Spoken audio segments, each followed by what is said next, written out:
As the summer continues to sizzle in eastern Nebraska, two teams currently on the playoff bubble face off in a crucial matchup that could set the table for the final third of the season. From Warner Park in Papillion, it's Union Omaha and South Georgia Tormenta. It's USL League One soccer on ESPN Plus, presented by Olsen.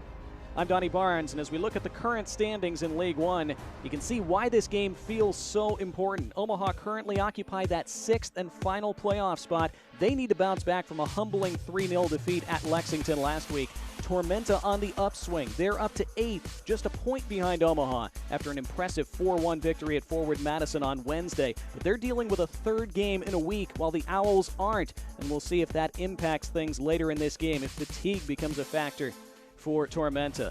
The Owls will look for more dynamic play from J.P. Skiers, who scored against Tormenta last month and is statistically the biggest aerial threat in the league. He leads in almost every metric on headers and aerial duels, and his threat from set pieces is massive, and Tormenta know all about that.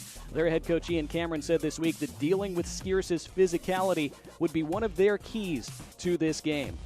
The Ibises, meanwhile, have been pouring in the goals recently, and Jackson Curry has had a massive game on Wednesday in that 4-1 win in Madison. The 20-year-old Australian notching a goal and 2 assists. He was a constant menace on the wings. They just could not deal with him, Madison. And on a night where fatigue could be an issue and Tormenta have to rotate some of their starters, his relative youth and freshness, along with an ability to beat defenders one-on-one with either foot, could be a difference maker in that Ibis attack. Tormenta have never beaten Omaha in 8 league meetings all time. The Owls have won 5 and drawn 3 while dominating this matchup since 2020. Is this the night where the Ibises break that spell and leap over the men in black into a playoff spot?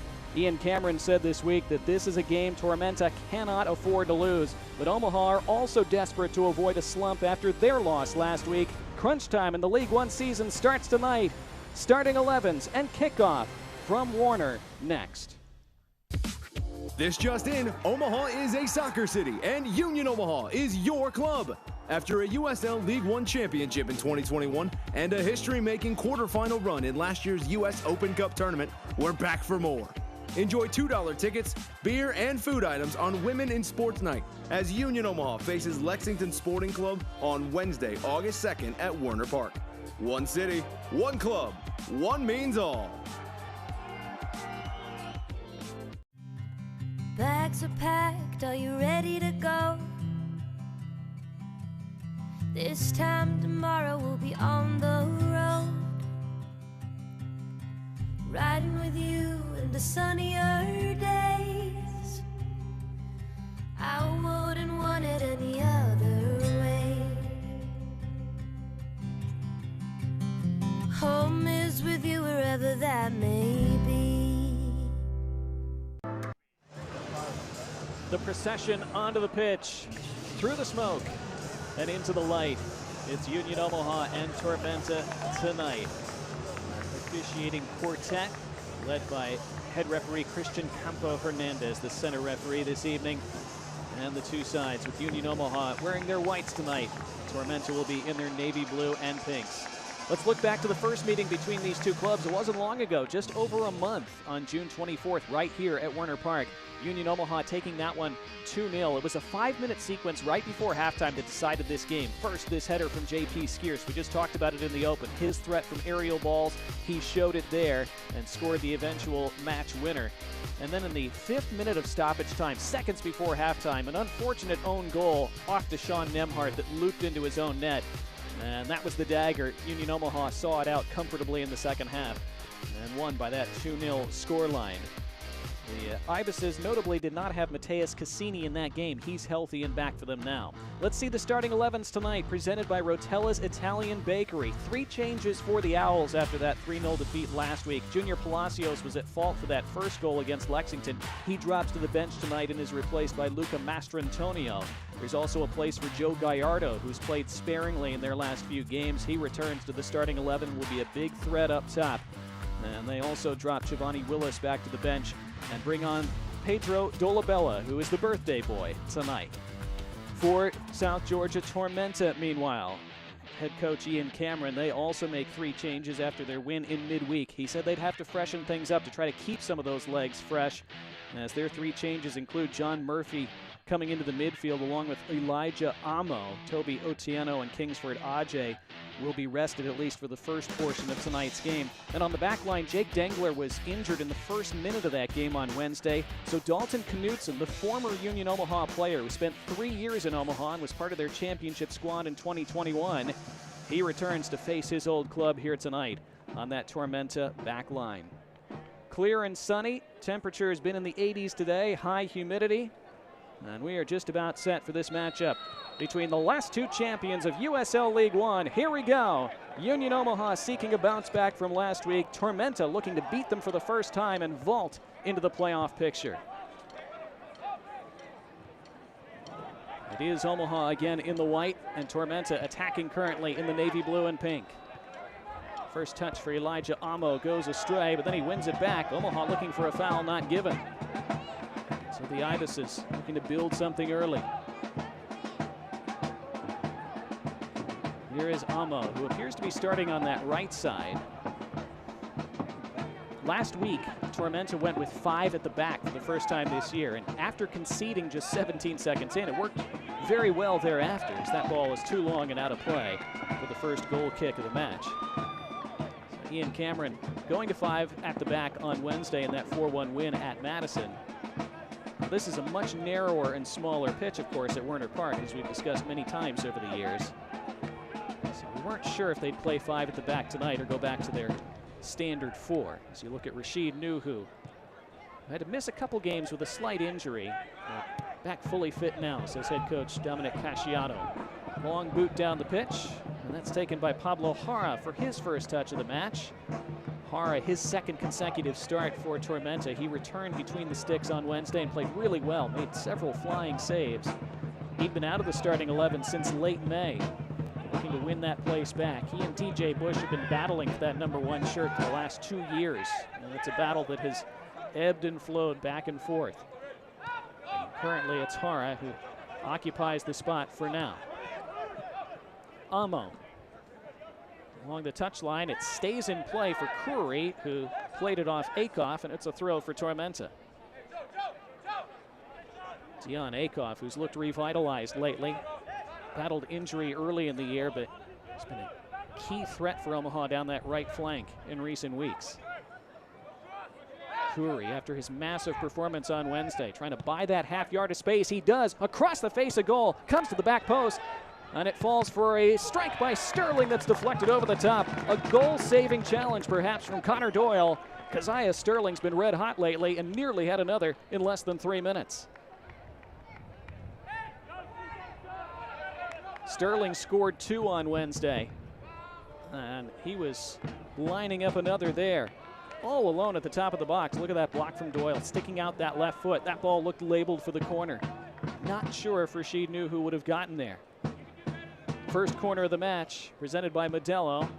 Outswinger from Khoury, headed solidly away by J.P. Skiers. He doesn't just win headers in the attacking box, he wins them in his own box as well. Right back in it comes. Nemhart got his head to it, but was facing the wrong way, and headed it the opposite way than intended.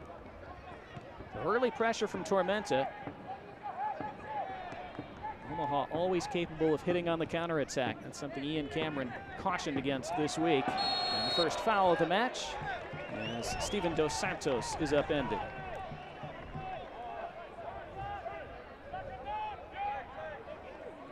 Dos Santos, another guy who battled injury and some illness in the first half of the season, much healthier lately, scored a brace against Richmond as that pass goes astray. Dos Santos, who scored 69 goals at the USL Championship level. As you see Dom Casciato, he and the Owls hoping that Dos Santos can really produce in the second half of this year. Saw that collision on the near touchline. Referee choosing to let things play on as this spins out by the corner flag, and it is a goal kick. So a bit of a frantic start, 4 minutes in a game that promises the prospect of goals. Tormenta have been pouring them in lately. In their last 4 matches, they've scored 4, they've scored 5, and then 4 again on Wednesday. Supporters groups behind that goal to our left for Union Omaha here at Werner Park. At Tormenta, 14 goals in their last 4 matches. They finally have their attacking players all healthy, which had not been the case for much of the year. When they're healthy like this, they are very deep and very tough to stop in an attacking sense. That's pursued by Meza. It came off Dalton Knutson last, and it will be the first Modelo corner of the night for the home side. As there is Knutson, as mentioned, returning to Omaha, where he spent 3 great years. Started just about every game for them last year. But he did play for Tormenta back in 2019, so returning to his original club this season. He and his mates will have some defending to do here as Connor Doyle, who has taken over most of those set piece, especially the corner kick duties for Omaha, and loves to hit that low, flat-driven ball that's so tough to defend. His first delivery of the night, headed solidly away. Well dealt with by Tormenta. Doyle pinging it into the box again. Flipped along by Dos Santos, and Noe Meza got there with the head. The whistle had gone. I believe the flag was up. And Meza didn't make a clean connection with it anyway. There you see the danger that Dos Santos and Meza can pose when paired together up top. Dos Santos winning that initial header and Meza getting to it. I've said it so many times the last couple of years. Noe Meza, not the tallest guy at all, but wins so many headers in that attacking box. And he scored plenty with his head.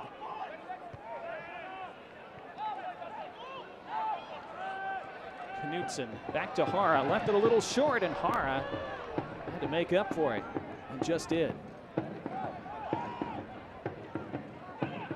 Again, with the shorter, narrower pitch here, the ball is on top of the goalkeepers much faster than at some other venues. Last year, notoriously, we saw a goalkeeper goal when Kevin Piedrahita scored from the edge of his own box against NCFC. He's looking to build pressure through the middle. Knutson moving it forward, hit down, settled by Doyle. Looked like it was going to stay in play, but it runs out for a throw. Good attacking intent by both sides in these early exchanges, and that's what you expect from these two clubs. Might not have been the case the last few years. Union Omaha under Jay Mims playing a more defensive style primarily. Different system under Dom Casciato. They're much more open. They're scoring more. They're also conceding more. Dion Akoff hasn't been very involved in the early moments. Does win a throw there.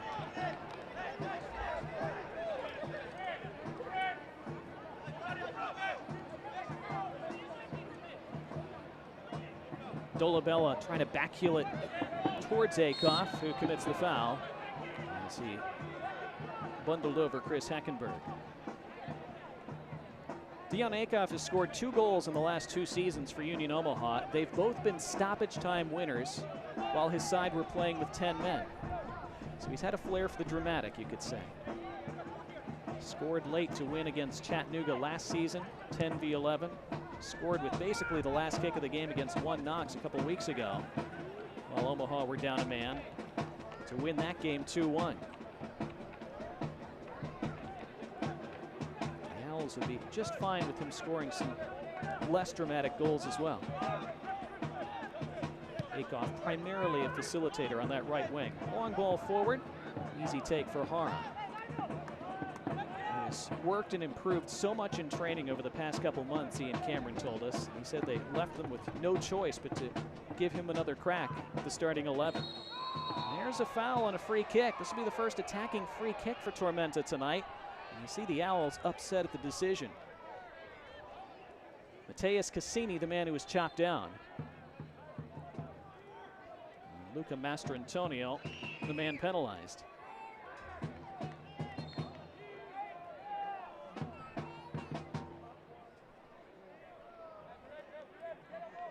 Both teams dangerous from set pieces. Talked about it plenty with Omaha and JP Skierce. But Tormenta have been great from set pieces lately as well. They've scored 4 goals from set pieces in their last 4 games, either from the initial delivery or from the second recycled ball. And they've not conceded any from those set plays either. Ian Cameron said that's been the real key to them winning 3 of their last 4. It's a part of their game that had been a problem for much of the year, but they've worked on it and they've improved greatly. Now they don't have their primary free kick taker in the starting 11 tonight. Kingsford Ajay, his return to their 11 has been a big part of them improving in this aspect. Instead, it's swung in with the left foot by Curry and pinged away by Skiers. Now a foot race at the top of the pitch. Meza after it as usual. Hara well out of his box. Trying to connect with a teammate, could not. 10 minutes gone, 0-0. Good pace. That blast deflected off Pedro Dolabella. He is celebrating a birthday today. Select is the official match ball supplier of the USL League One and many elite leagues throughout Europe. Visit www.us.select-sport.com for the latest Select products, specials, and more. Select, the player's choice.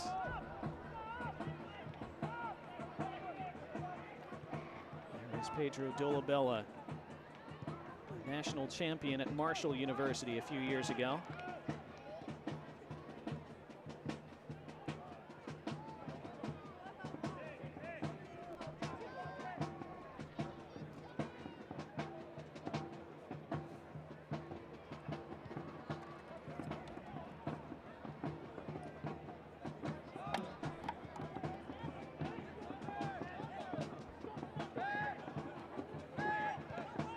First chance both sides have had to take a breath for just a bit. Here's Akoff.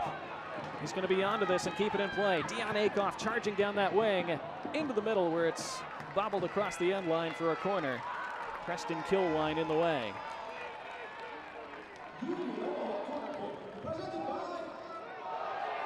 Well, there's the first flash from Dion Akoff tonight, showing the way he can motor down that right flank, create space for a cross. The second Modelo corner for Union Omaha tonight.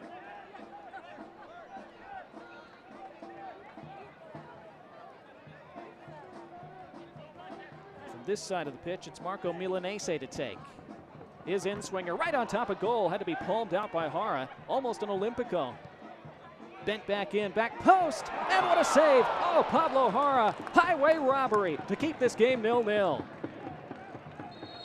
That looked goal-bound, and it would have been if not for Hara's brilliant intervention.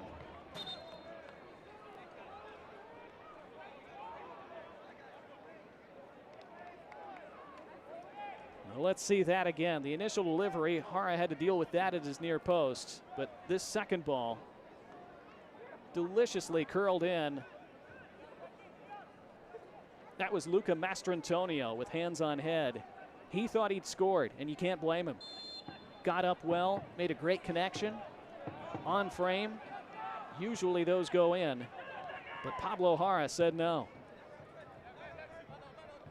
And if you watch their game as that runs out of play off Amo, if you watch Tormenta's match at Madison on Wednesday, you saw Pablo Hara make some sprawling and spectacular saves in that one as well. Bit of a difficult start for Elijah Amo in his return to the starting 11. Joined the team from Maryland Bobcats, where he played last year. Super draftee by Real Salt Lake.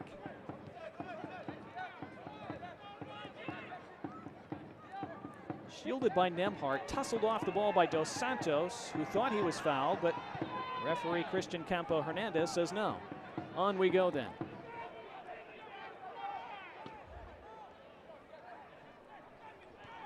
Nick Akoto, the Academy product, who's been sensational for Tormenta. Gotten better and better as the year has gone on.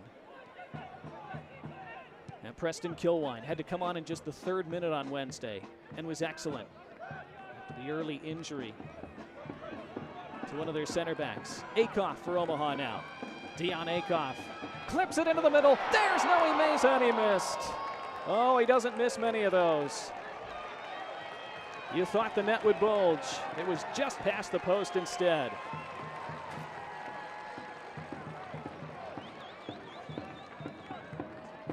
Akoff, great delivery. Meza just off balance as he met it. Maybe a touch behind him, and he couldn't guide it on frame.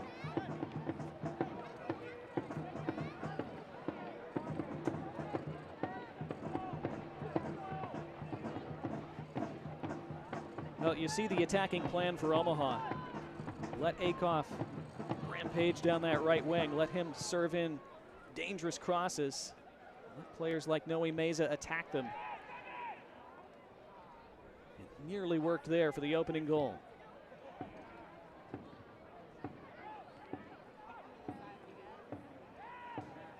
Dos Santos. Akoff. Tormenta might have to switch more bodies to his side to make sure he doesn't have free reign the way that he has lately. Alexis Suwahi. He's been a stalwart at the back for Omaha this year. Doyle dropping deep. Trying to spray it long, but misfired. Makoto intercepts. Does so well to get around two, and then around a third.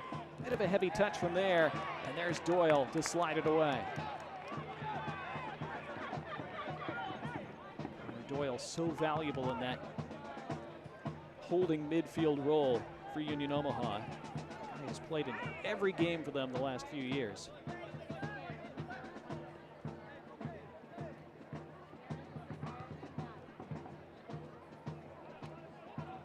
The Owls determined to put in a much better performance tonight than they did last week at Lexington. Tom Casciato said they just didn't start the game with the needed intensity last week. Is that one a bit too far for Akoff this time?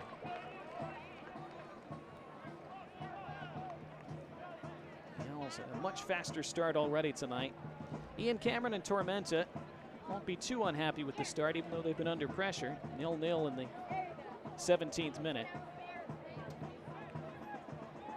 Ian Cameron primarily wanted to see his team start more physically tonight than they did in Omaha last month. Also show more attacking intent. Well, the physicality's been there, the attacking intent since the first few minutes. Hasn't quite shown just yet.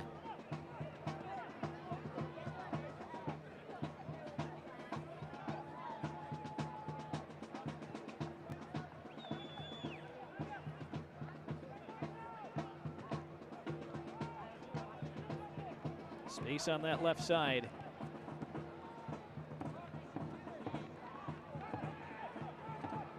Oh, trying to press that ball, and they're able to force it out, and they have a throw. Skiers. Suwahi. Doyle. Scoop it into an attacker's path. This is tracked down by Gallardo, but couldn't keep it in play. Well, that scooped ball over the top down the right channel. See the Owls attempting that over and over in these opening 17.5 minutes.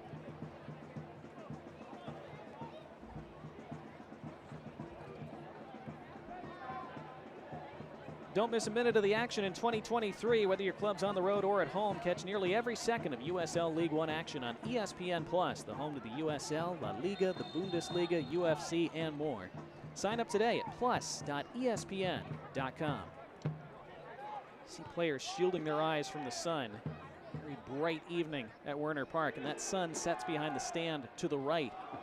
As Dos Santos tried to connect with Meza, but Akoto picked it off. Cassini, battling and wins a free kick, much to the chagrin of the fans on that far side. That will make Ian Cameron very happy, though. Mateus Cassini, who is a forward. So you see our referee, Christian Campo Hernandez. Mateus Cassini plays up top in the front two, but dropping deep there to win a free kick on the other side of midfield. Ian Cameron and his staff have worked with Cassini extensively since he joined them before this season. On the other aspects of his game, Cassini is brilliant at scoring goals, and he's scored in 3 of his last 4 since returning from a broken collarbone. Ian Cameron saying this week that they've really had to work with him on his defending and his helping out of teammates in other areas of the pitch. And they like the progress that he's making, and that was an example there.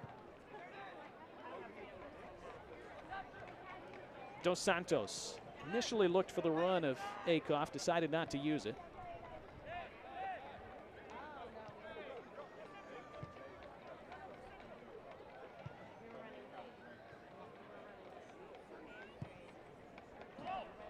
There's that long ball intended for Akoff, and it's perfectly onto his foot, but Akoff is offside. Really good ball. Akoff had gone a step too soon.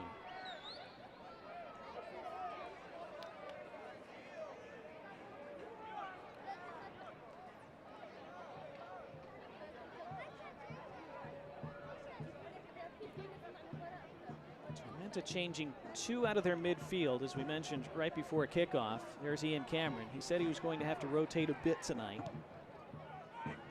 which is a shame from their standpoint because the 11 that they had over the previous few weeks have been clicking so well, especially in the attack. They're playing their 3rd game in a week, and their 3rd game in really hot conditions. Can't expect everybody to play every game.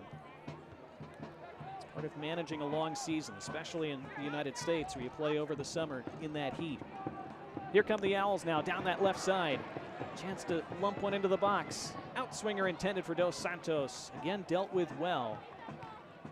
Tormenta defending those aerial balls into their own box effectively so far.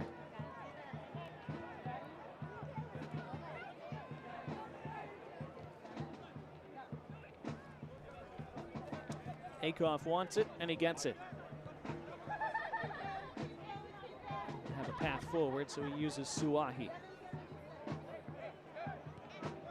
Owls have been more defensively solid in recent weeks. As that's over the top. Is Meza onside? He's not. See the flag raised. Meza finishes anyway. Opponents rarely appreciate that. You saw Pablo Jara's reaction. He wasn't too pleased. Noe Meza sitting on 9 goals this season, hoping to get to double figures tonight. He was inches away about 10 minutes ago. Curry.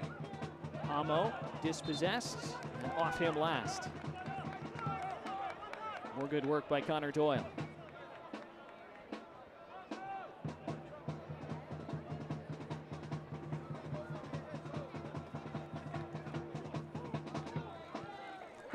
Back by Tormenta. Cassini ran into Mastrantonio initially. Keeps it alive on the far side for Akoto. Akoto does well. And on the overlap, here's Akoto into the box. Akoto's cross blocked out for a corner. That's the danger Nick Akoto poses. So strong on the ball. But Luca Mastrantonio did very well to stick right with him and not allow that cross. Second corner of the opening half for Tormenta then, as we approach the midway point of this opening 45.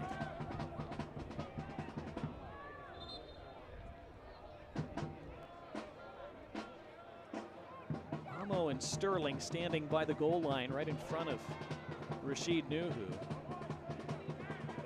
Curry will take the in-swinger again from that far flag.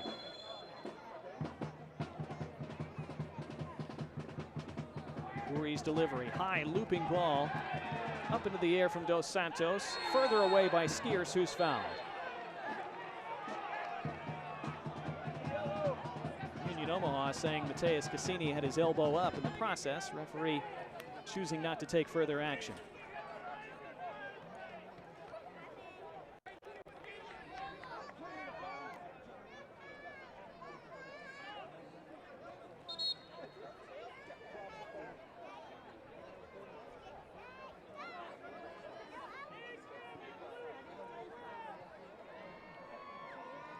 Now Mateus Cassini being summoned by Christian Campo Hernandez and being warned. So Christian Campo Hernandez may have gotten something in his ear from either the 4th official, Jacob Larson, or one of his assistant referees, Braden Fry and Scott Irwin. Maybe they spotted something in regard to that elbow. So Cassini warned. Have not had a booking yet tonight.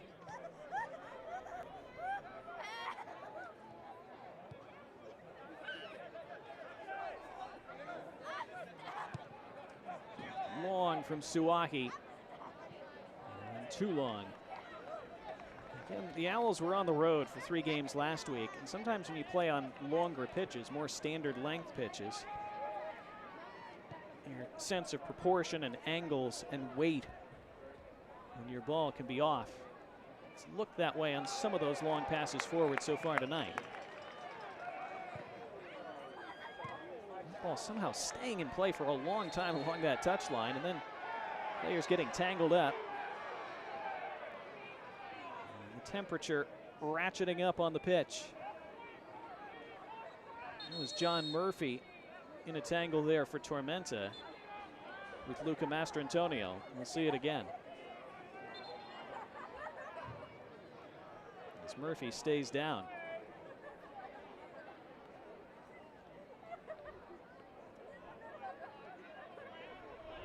Mastrantonio looked like the legs tangled.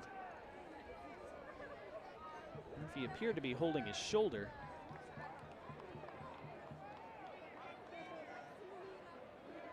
Well, there is going to be a card shown, and it will be the first yellow of the match. And it is Mastrantonio into the book in the 26th minute.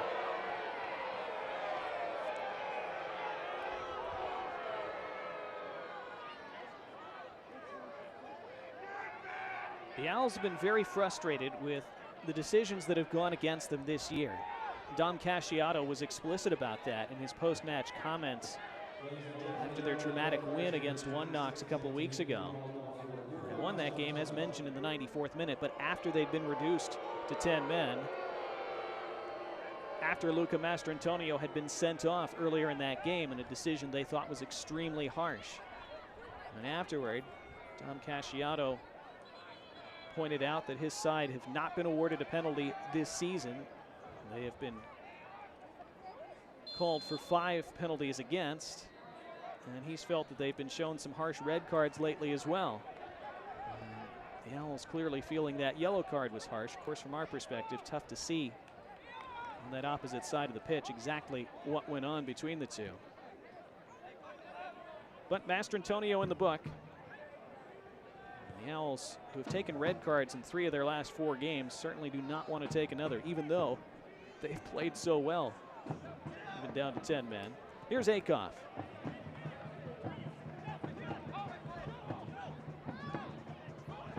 Akoff again. Gallardo drifting out to this right side now. A big collision there. Sterling came together with Skiers. Referee says get up. See Dom Casciato looking agitated on the touchline already.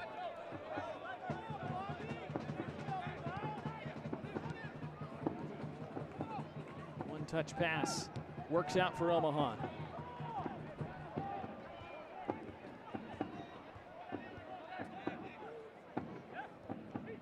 Suahi.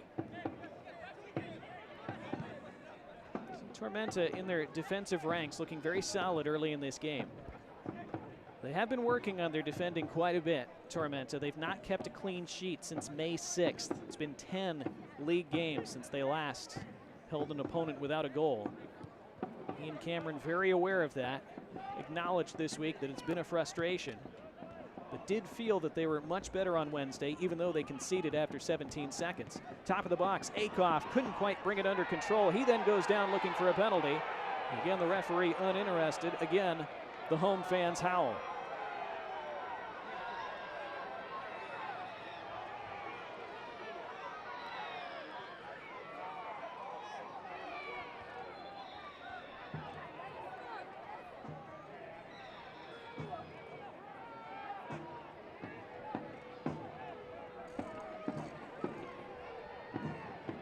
Interesting to see Akoff popping up on the left side of the box there. Normally playing on the right as the ensuing throw eludes Dos Santos and spins out for a goal kick.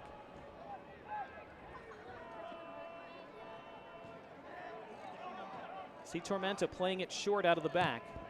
And they turn it over. And now a man down. Now it's a penalty. And now Union Omaha have their first spot kick of the year. And it's a yellow card for Heckenberg. And it's a golden chance for Union Omaha to strike first tonight.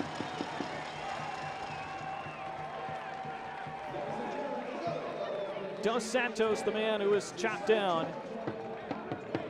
Now the protests are Tormenta's. Now the ire and anger is Tormenta's. And somebody else is going to be cautioned as well. That's Deshaun Nembhard. So Heckenberg conceded the penalty and was booked. Nembhard protested the penalty and was booked as well. 2 Hale Varsity Club yellow cards at once. Let's see the penalty again. And it's Heckenberg's mistake. Just took too long on the ball. Turned it over, and then how much contact was there with Dos Santos? Not a lot, but may have been enough. Great pressing of the ball.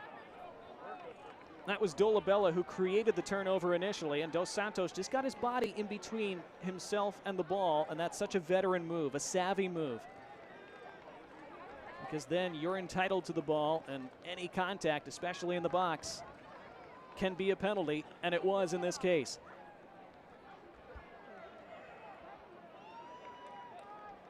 And it looks like J.P. Skierce is going to step up and take it.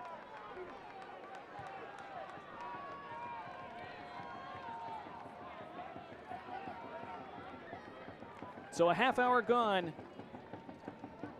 and a big chance for Union Omaha.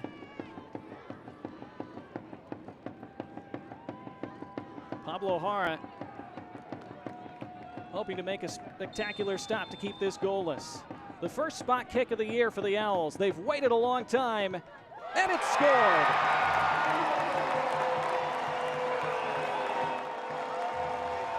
Skierce makes it count. Union Omaha, 1-0 in the 32nd minute.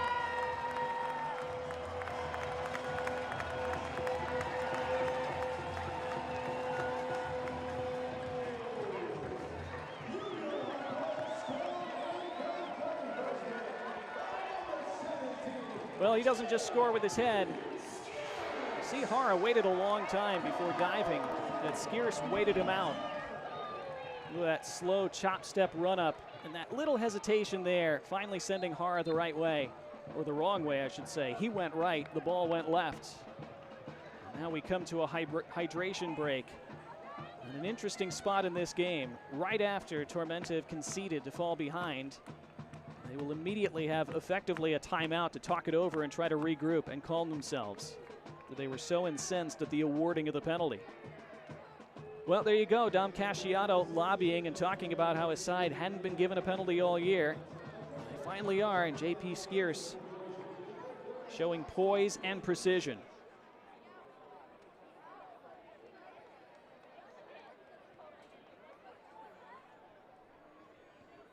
So Ian Cameron with a chance to address his team, and you can see him being pretty forceful, it looks like.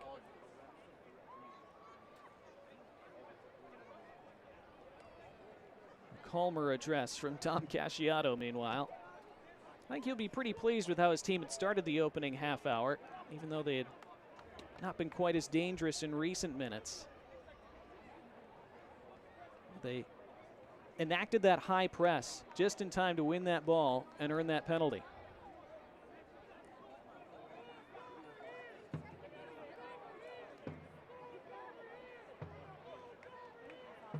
Well, Ian Cameron, who doesn't yell a lot. He's not really a yeller, generally.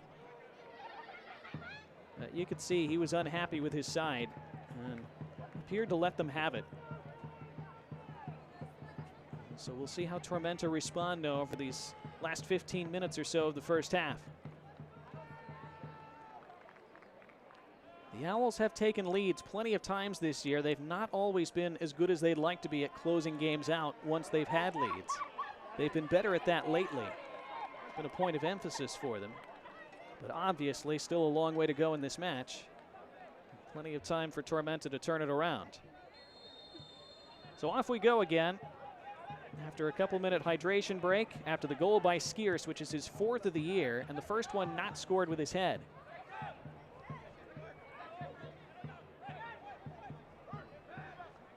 Right away, Tormenta to the attack. Khoury, who's been a little quiet, trying to spring into life, but Akoff sticking to him very well and winning the throw. It's Another look at how valuable Dion Akoff can be. He's not just an attacker on that right flank. He can defend very doggedly also.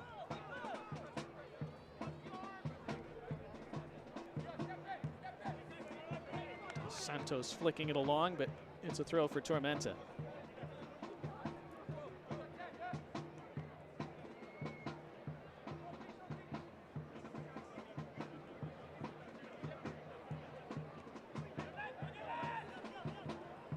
Curry close to a false throw there, but had to play on. That hit the referee, I believe, so the ball will be dropped there as we approach the final 10 of the first half. We will have some stoppage time, of course, because of the hydration break.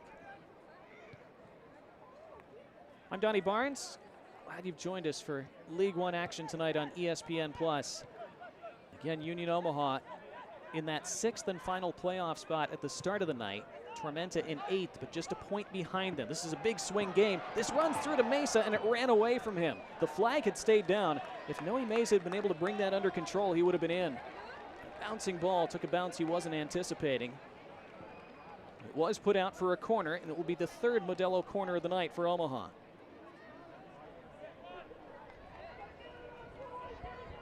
So after a Nebraska lottery goal a few minutes ago from J.P. Skierce from the penalty spot,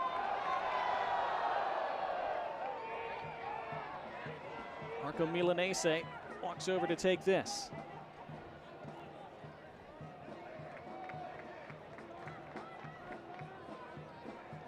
He almost scored an Olympico on his last corner, remember. This time bending it far post and over everyone and out. Aiming for the head of Luca Mastrantonio, but too much height on it. And a goal kick. Elsewhere around League One, lots of good games in progress. Lexington and Richmond 2-2 in the 76th minute. Richmond have taken the lead twice in that game. Lexington have pegged them back twice. In the 74th minute, Charlotte Independence leading Northern Colorado 2-1. They took an early 2-0 lead. NOCO have gotten back in that. NCFC with a 2-0 advantage at Chattanooga Red Wolves. They're just about at halftime. And Forward Madison have scored to take a 1-0 lead over Greenville. They're in the 35th minute in Wisconsin. Dos Santos chasing this down and committing the foul.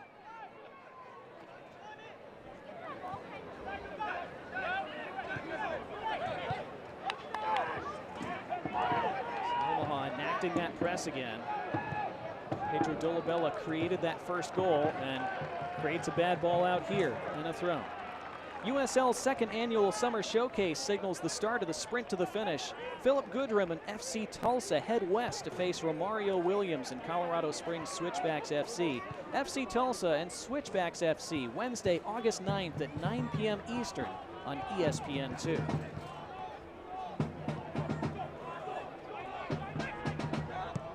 Suwahi thumps it forward. Nemhart there to intercept. Throw in for Omaha. Tormenta have not had a shot attempt in over 30 minutes. Since the first 3 minutes of the game, in fact.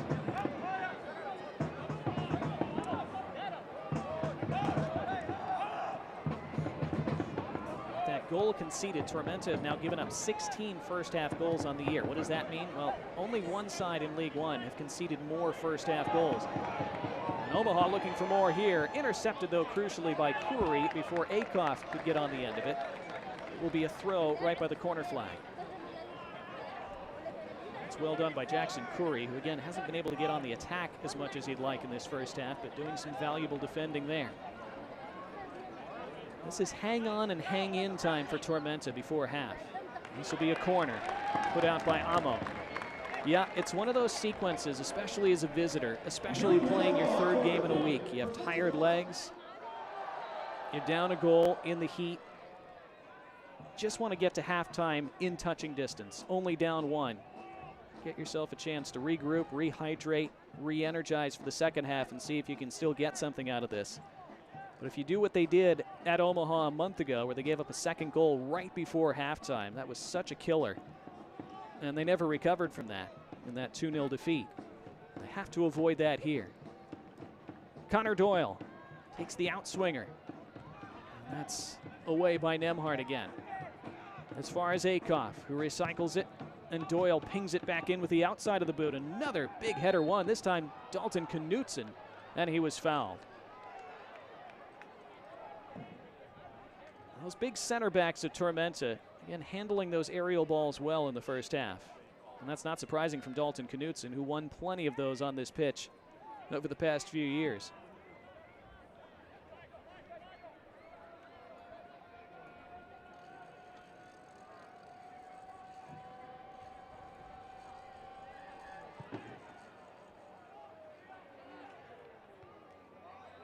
Ball kept in play. Keziah Sterling's hardly had a touch in this first half since his early shot that was blocked out. This is Amo lining one up. It's Amo just over. Well, that tickled the top of the net. He had Nuhu concerned. It stays 1-0. Well, Amo's had a bit of a rough first half, but a glimpse of what he can do. What a sweet right foot he showed there. Look at this. Power, and boy, he got some curl on it.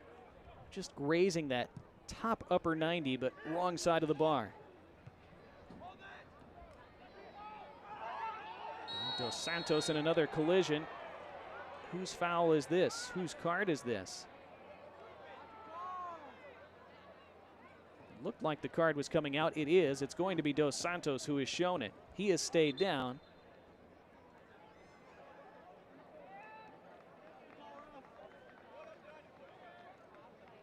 Well, is this going to be Murphy's card? I thought Dos Santos was being whistled for the foul, but it is Murphy who's going to go in the book, it looks like. So there is the third Hale Varsity Club yellow card of the first half for Tormenta. Heckenberg, Nemhard, and Murphy now all on a caution. And on a night where they're a bit thin because of some fatigue, that is risky to have more players on a yellow before halftime. You see the foul again. Dos Santos is so big. He's always so much bigger than everybody else on the pitch, and it creates some awkward moments both for himself and for the player that he's tussling with for the ball. And I think it can be tough sometimes for referees to determine who initiated the contact and who was at fault for it when he's involved. May well have been the right decision there. Tough to see. There wasn't too much protest from Tormenta that time.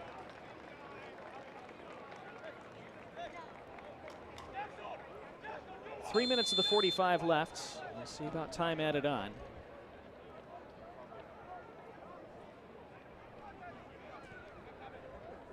Connor Doyle.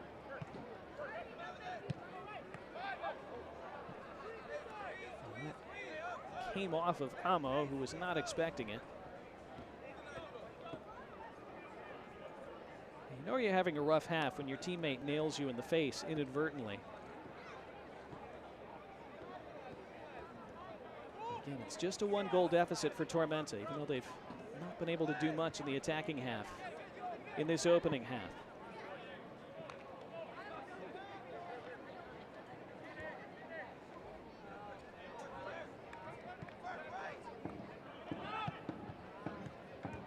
Akoff. Pinballed away from him, chased down by Suwahi. Back to Nuhu. Pressed a bit by Keziah Sterling. Tormenta have hardly been able to establish any kind of a press. Trying to put one on there. That was coolly dealt with, though, by Suwahi. Akoff, nice takedown by him. And a good turn by Gallardo, and he finds his teammate well. It's through for Akoff along the end line. Akoff's cross, back post, and Dos Santos shanks it over and out. What a good move back to front from Omaha, and it deserved a better finish. Dos Santos had it fall to his weaker foot and couldn't steer it on frame.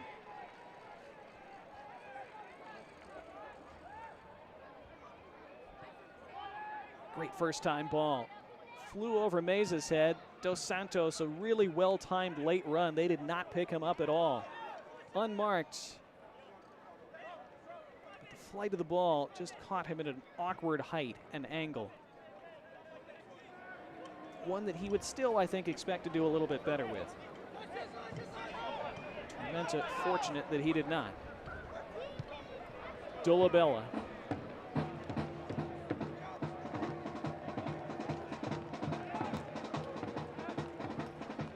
Nice turn by Dolabella again. Akoff with Amo on his shoulder, but he accelerates away from him. It's Akoff again causing trouble. Akoff's cross bobbles out in front and headed away by Knutson with Dos Santos lurking again. Knutson furious with his teammates. Omaha with another Modelo corner coming up.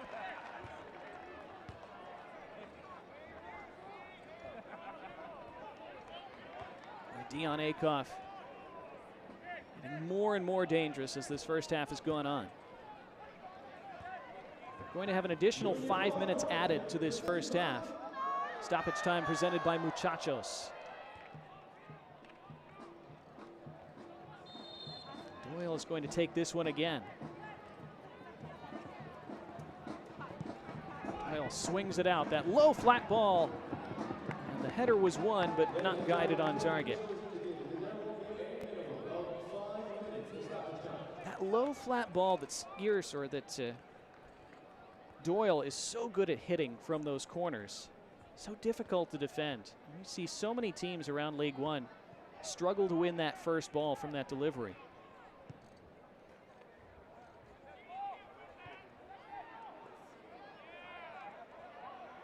This falls to Noe Meza. Meza trying to scuff it in the direction of a teammate. Dolabella, his intended target. It didn't reach him. Now a run down that far side by Akoto. He thought he was fouled. Nothing given. Throw into the home side.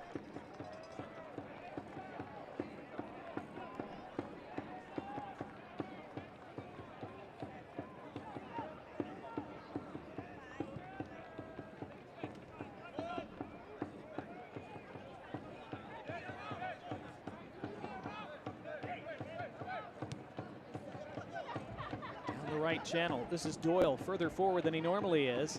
Kept in play by Gallardo. He tumbles over. It's just a throw. Doyle thought about taking it quickly. Now we'll pull back. With that penalty kick goal, Omaha have now outscored Tormenta 18-5 all time in this series over the last 4 years. We have another throw here. Tormenta fans are tired of hearing about it, I know, but it is still a fact. They have not beaten Omaha in 8 prior attempts, 5 defeats and 3 draws. Trailing to them again so far tonight. Akoff does really well. Won some space, then down by the corner flag, clips it in, falls all the way to the top of the box, and a handball given against Dos Santos to blow the play dead. He obviously disagrees.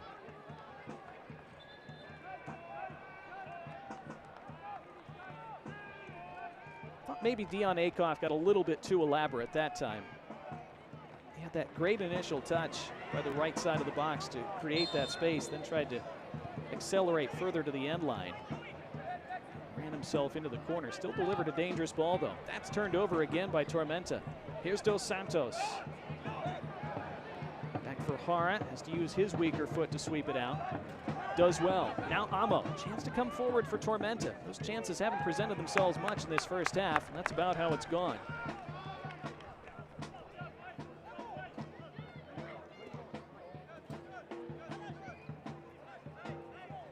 They will definitely have to hope that they can regroup at halftime and find some much better attacking combination play in the second half. They are certainly more than capable of that. Again, 14 goals scored in their previous 4 games coming into tonight. You wouldn't know it, judging by this first half. But again, we did wonder coming in if fatigue would be an issue for them as they play their 3rd game this week. Omaha did not play in midweek, so had the full week to prepare.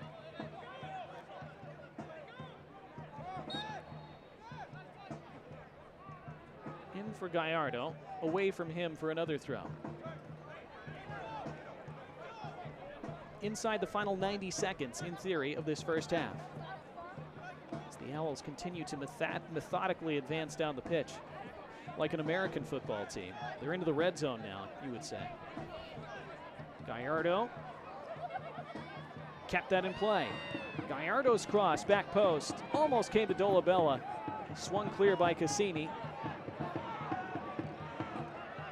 Omaha attacking again. Final minute of the 5 added on. Tormenta just clinging on, trying to stay within a goal into halftime.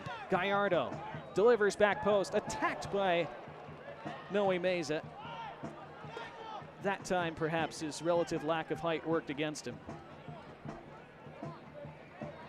We'll see if that's the final attack of the first half.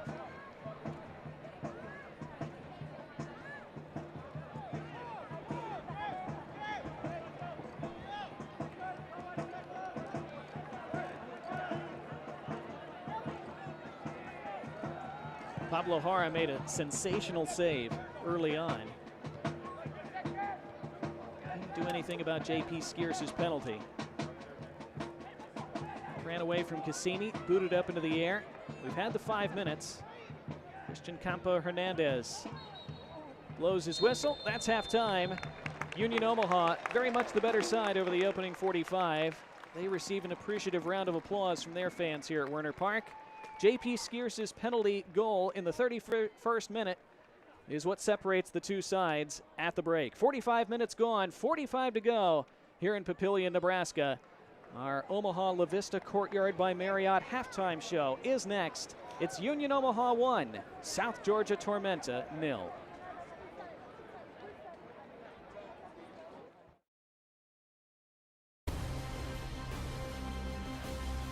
To have to rotate some of their starters.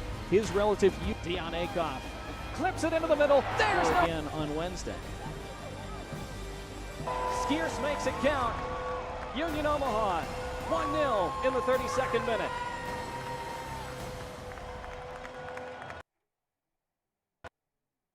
And I'm a midfielder for Union Omaha. I mean, it was exciting because at first I really didn't think I was going to get schooling, but my mom was pressuring me, and obviously I pressured myself to get my studies done because it's really important to me and my family. So right now I'm trying to get my generals out of the way and try to figure out what I want to do. I want to get my minor, obviously, and then try to see how I want to do my master's, but that's just been my goal since I was a little kid in my parents' school, my parents' dream, and that's the dream that I want to fulfill for them. And obviously playing professional and having school is just an amazing thing. I mean, getting school for free is an amazing feat, and obviously getting it from your team and just Bellevue being so supportive. I mean, every counselor, every helper for the school has been helpful a lot, and I've been learning. My name is Yoskar, and I'm a Bellevue University student.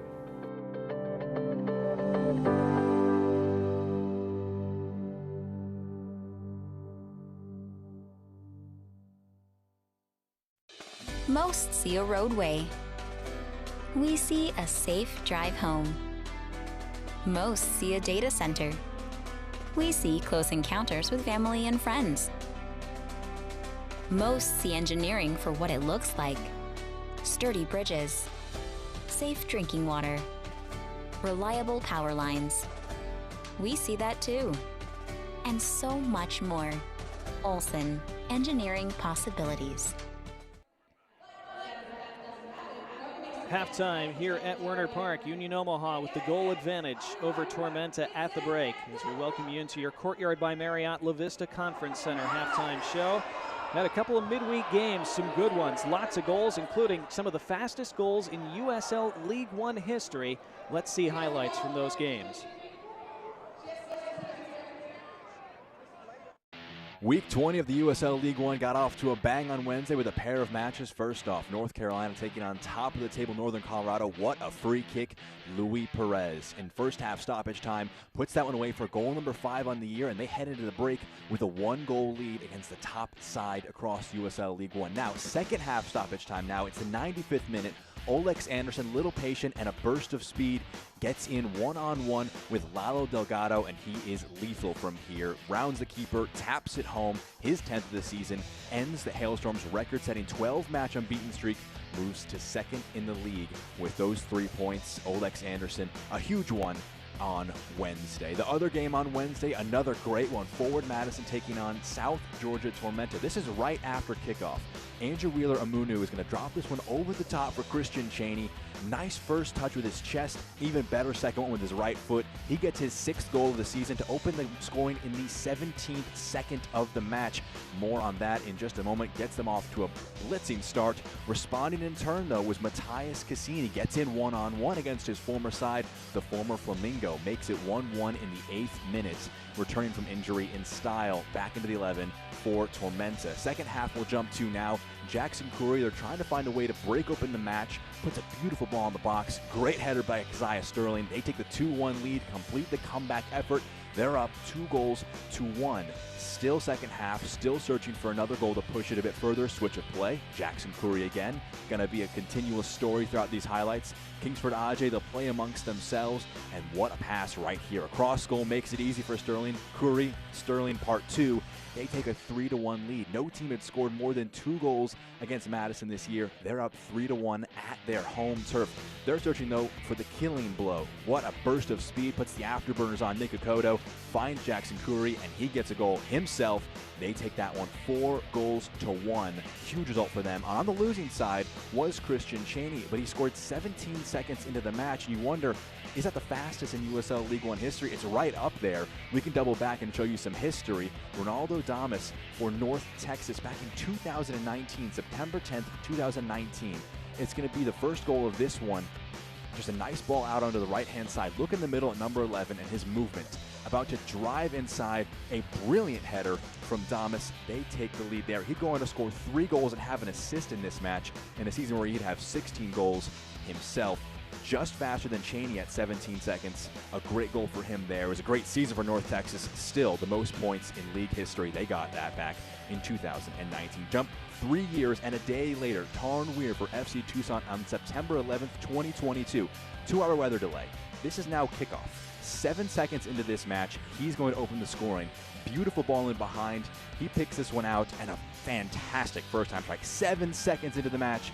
Hard to beat that. Takes down Omaha, his first and only goal of the 2022 season. Not sure how you score one much faster than that. A really fun time looking back through some USL League One history. Well, we'll take a quick break, and we'll have some news and notes for you on the other side. Stick with us on ESPN+. Are you ready? Ready for more of the game you love? Ready for more players and more teams? Ready for more stadiums, for more fans in more cities? This is a different league. The USL Super League. Built for the future of women's soccer. Bridging the journey from youth to pro, connected to the global game, and bringing it all closer to home. Are you ready?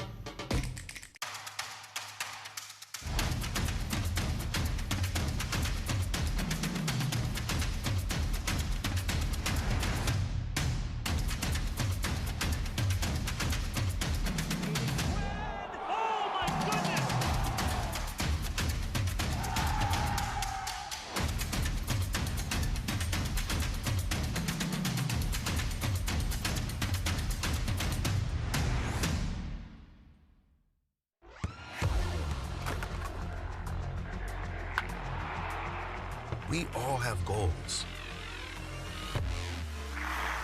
But let's be honest. Most of us aren't going to be professional athletes. But if your goal is to finish your degree, we can help. Come to a university that puts your goals first. Bellevue University, your partner in finishing goals.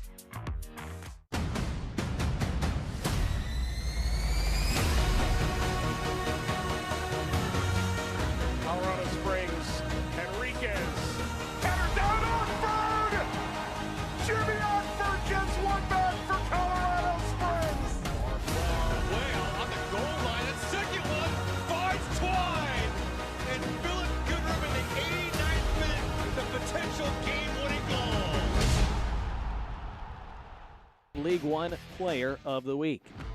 The Team of the Week in League One for Week 19. You see Leo Castro there. Atez Diouf on the board for Lexington SC.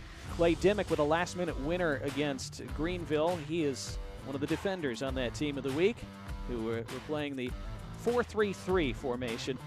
And a good-looking 11 as usual in that Week 19 Team of the Week. Taking a look at the upcoming schedule, Central Valley Fuego will take on 1 Knox out west tonight in the late game. On Wednesday, Union Omaha at home to Lexington. Greenville next Saturday, home to Charlotte, which should be a good one. Richmond facing Forward Madison in the Henny Derby. South Georgia Tormenta at home to NCFC. That's always a tasty matchup. And Union Omaha then next Saturday at 7 Central taking on 1 Knox SC. So it's a home week for Union Omaha. A chance for them to make up some ground. More next. And now the scores from around the league so far tonight as we bring you up to date on what's happened so far this evening in League One. It's just gone final in Charlotte. What a performance by the Independents. 4-1 over league-leading Northern Colorado. Dane Kelly scoring a pair of goals there. Fine home victory for Charlotte in that one.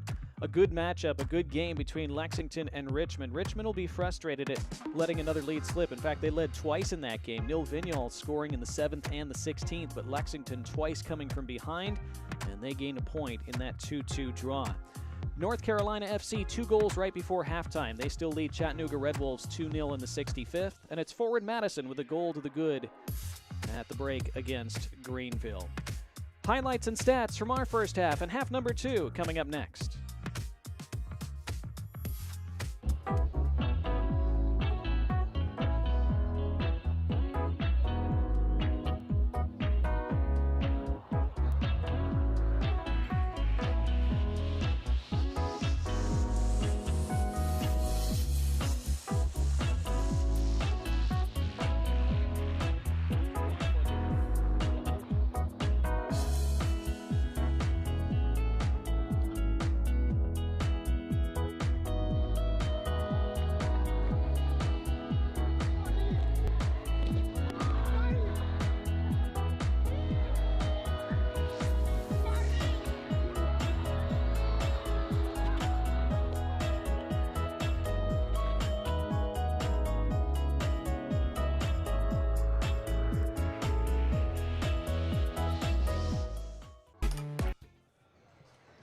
Halftime winding down at Werner Park. 1-0 Union Omaha over first from the corner kick. And then the second ball put in by Marco Milanese and the header right on target. It was almost a birthday goal by Pedro Dolabella, but it was a sensational save instead from Pablo Jara. Then Dion Akoff causing all kinds of problems down the right. Noe Meza missing a header that he scores probably 8 times out of 10, if not 9. That was not one of them. But Union Omaha winning the ball at the edge of the box. Steven Dos Santos going over. It was Heckenberg guilty of the giveaway and guilty in the referee's estimation of the subsequent contact. First penalty kick of the year for Omaha, and J.P. Skierce did not waste it as he was able to send Pablo Jara the wrong direction and plant it the other side. That was the only goal of the first half. This was the last meaningful attempt of the first half. What a fizzing shot it was from Elijah Amo. But it was just over the crossbar and out, as Tormenta did not register a shot on target in those opening 45 minutes. So our match stats presented by the Simple Man. You see just the 2 shots for Tormenta, 5 for Union Omaha, 2 of them on frame. And the Owls enjoying 65% of the possession in those opening 45 minutes. The 3 yellow cards shown to Tormenta, remember, those Hale Varsity Club yellow cards. Chris Heckenberg, John Murphy, and Deshaun Nemhard all booked. And all ones to keep an eye on then in the second half as they walk that line and try to make sure that they stay on the pitch and keep their team at 11 men. And again, with the amount of fatigue that Ian Cameron said they had after that game on Wednesday, he said there were a lot of tired and cramping legs after they played an early game in the heat in Madison. Now you see they're getting ready to make some changes right on the other side of the break. It's Pedro Fonseca who's going to check in for them.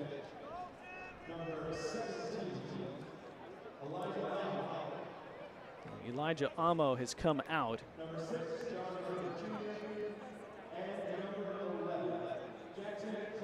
This is a triple substitution, in fact. Curry, Murphy, and Amo all are off for Tormenta. We know that Fonseca is on. We'll see about the other subs coming on in just a moment.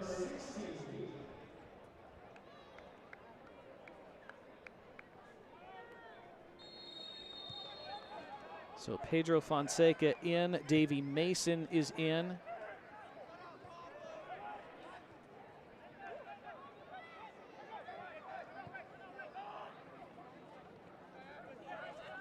Toby Otieno, the other man who has come on. So Otieno, Fonseca, and Mason on. Curry, Amo, and Murphy off. So Ian Cameron, you could see how displeased he was as that first half wore on. As that's defended out, and it'll be a throw for Tormenta. Not surprising then that Cameron chooses to shuffle things pretty drastically on the other side of halftime. We'll see if that can spark Tormenta. And they hardly generated anything after that early chance that was blocked out in the 3rd minute. And they're a bit fortunate that that foul was given, as Noe Meza was sniffing for a turnover, ready to race the other direction. In Tormenta, so much attacking promise that has begun to be realized in recent weeks. Put 4 past Madison on Wednesday. They scored 5 at Lexington a couple weeks ago. They scored 4 against Chattanooga at home before that. But we saw very little of that in the first half tonight. We'll see if they're able to regroup and gather themselves now in this second 45. That did not stay in play. And it's a Union Omaha throw.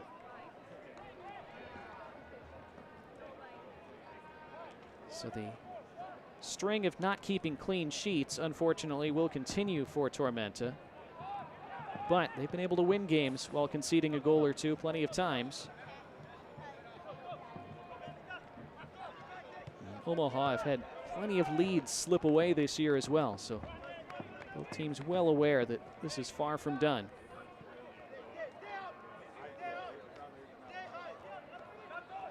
Again, the Owls coming into this in 6th place. Remember, the top 6 teams in the regular season make the playoffs. Tormenta started the night in 8th, but just a point behind Omaha. A chance to vault them with a win tonight. That was calmly done by Master Antonio. Big battle in the middle of the park, won by the Owls. Dion Akoff caused all those problems down the right in the first half. Tenacious shielding of the ball by Skeers, who wanted it back. Blocked out instead.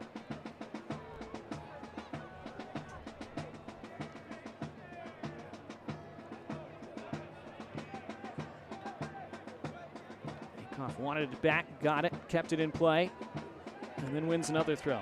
Remember, Ian Cameron said this week, we told you at the top of the show, Ian Cameron said, it's such a crucial game for us this week. There's so much at stake. We'd love to win, but we cannot afford to lose. And if they lose, they fall 4 points behind Omaha. They do not want to lose touch with those top 6. That's backheeled, and into the middle it goes. Dos Santos fizzing one across the face of the 6-yard box. He only had Noe Meza to aim for and was not able to pick him out. From Tormenta's perspective then, if they could just gain an equalizer in this second half and get out of here with a point, they'd be delighted with that, especially, again, playing a 3rd game in a week. That's not great from Pablo Jara, and he gives away a throw deep in his own half. Akoff trying to cross, blocked well. It's Fonseca's first action in the defensive half. Pedro Fonseca, a big attacking threat, of course. Rested for the first 45. Ian Cameron probably hoped he'd be able to rest him more than that. Now by the end line, that's kept in play. The outswinging ball, Dos Santos! The veteran center forward pings in the second goal of the night for Union Omaha. Dos Santos, 2-0 to the Owls.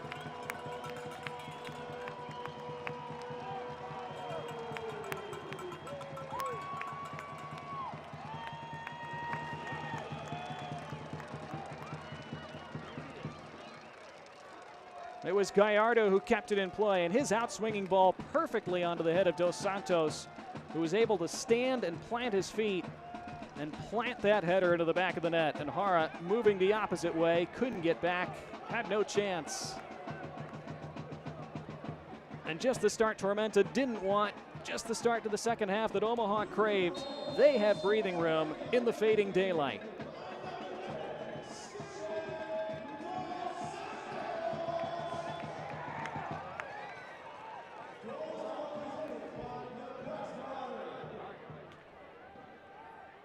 Tormenta still with 40 minutes in which to find something tonight. That little back heel out of play for a goal kick.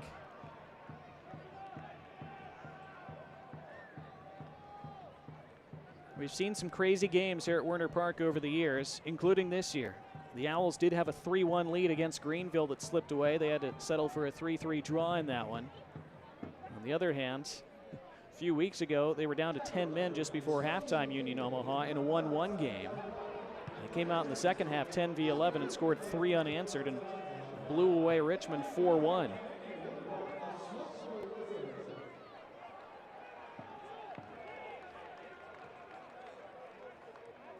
Pablo Jara facing the smoke, wafting from the stands to the right. Owls owner Gary Green known to release smoke bombs after his side scores from that executive box. Not sure if he's the one responsible this time.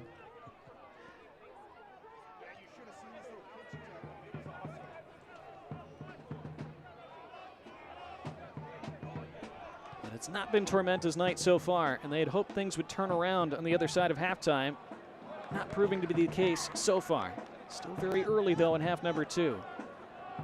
Games can always change on a dime. It's one of the beauties, that's one of the frustrations, one of the joys, one of the pains of soccer. Tom Casciato has to be very pleased so far, but rarely shows it and isn't now.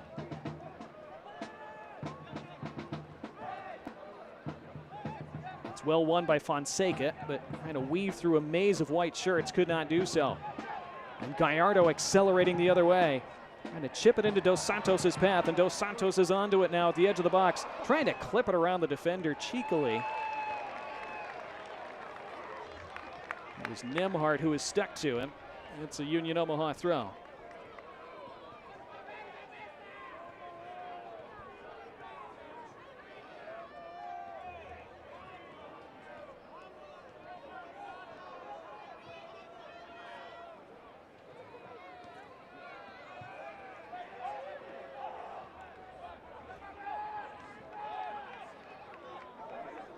Marco Milanese turns that over to Akoto.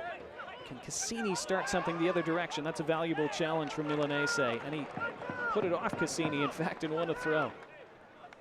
So those moments are so critical as Ian Cameron continues to search for a route, search for a way to guide his side back into this contest.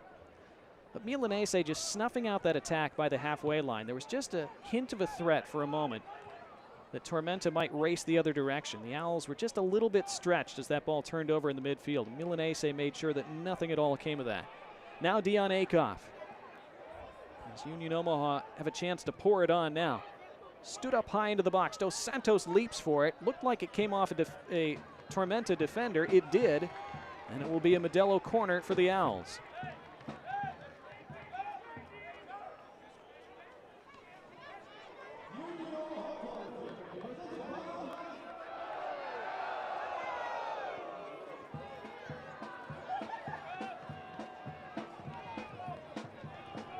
So Union Omaha in a commanding position at the moment. 2 goals up, controlling the play, and a set piece as they search for a third. Doyle's flat ball, back post, Nemhard away. Only as far as Milanese, recycles to Doyle, outside of the boot, right to the middle. Creative ball in, first time outside of the foot, really well done. Defended well enough at the expense of yet another corner.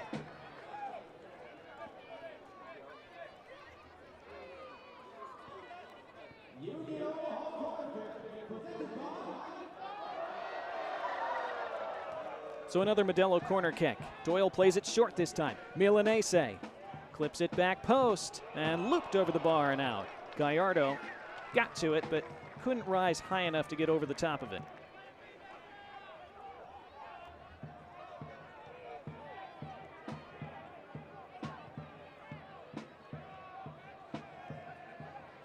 Now some space to come forward. Omaha a little bit slack here. Keziah Sterling's hardly been involved, but he spreads it out to Akoto. Akoto trying to run at the defense, weaves his way into the box. Akoto deflected in, and Tormenta are right back in this. And it's their Academy product, Nick Akoto, who sparks them to life. Game on, 2-1.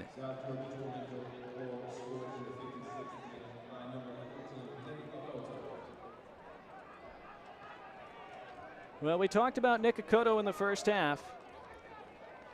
Coming out of that vaunted Tormenta Academy that keeps churning out talent after talent. Look at that dribbling to slice between defenders. He gets fortunate with the finish. We'll see how that's scored. I'm not sure if that shot's headed on frame when you look at that replay. It comes off Connor Doyle. It might be an own goal.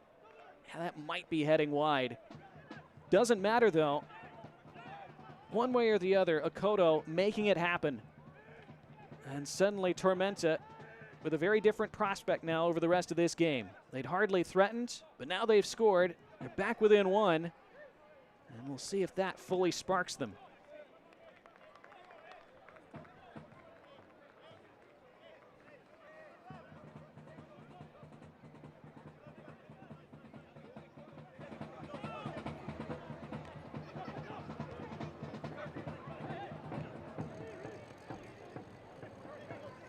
Well, goals change games. Let's see if that changes it for Tormenta. Into the path now of Sterling. And Sterling toward the penalty spot, and it's scuffed wide by Fonseca. That was a chance. And Tormenta could have been level within 2 minutes. Fonseca just couldn't orient his body in the proper direction to steer that on target.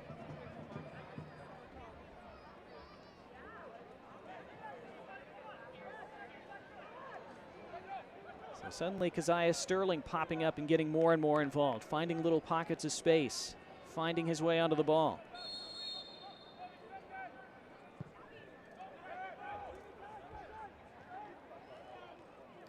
Here's Mesa now for Omaha, and that's going to be a free kick as Dolabella was clipped down. Akoto unhappy with the decision as he's going to be booked, and he can't believe it. So an eventful few minutes for Nick Akoto. First onto the score sheet, now into the book.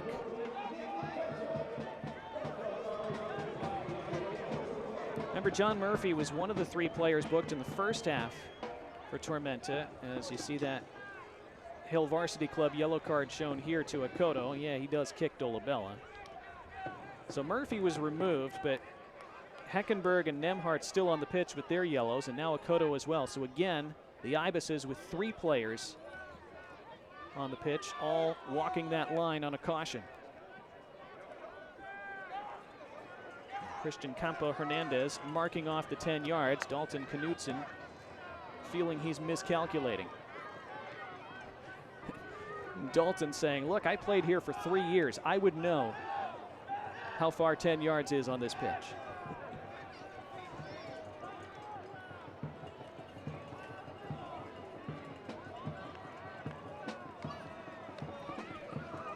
Well, from this kind of range, it might be Noe Meza territory. It is. It's Noe Meza, but it loops over. He's scored from that range several times the last couple of years from free kicks like that. That was not his best.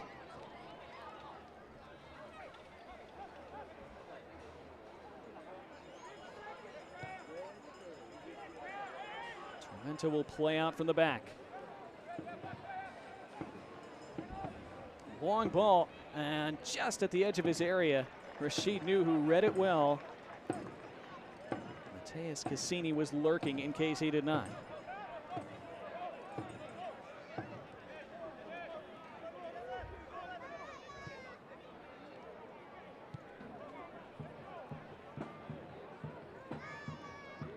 Omaha trying to reassert control in this game. Control which they had for the first 55 minutes. Flicked along toward the corner. Sprayed low into the middle. Almost finding Noe Meza. Hara just able to gather at his feet. Trying to start an attack the other way. Akoto charges into that challenge and loses out to Milanese. And now it's the Owls' turn to attack. And it's Dos Santos. Caught in 2 minds as to what to do there. He had Gallardo slipping through, wanting the ball.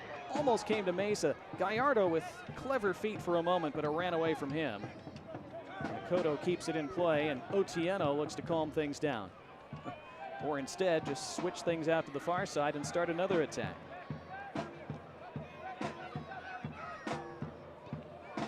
Game started frantically over the opening 5 or 10 minutes. Then it settled into a rhythm of Omaha dominating possession in most of the chances. Now it's back and forth again. Cassini fell kindly to Fonseca.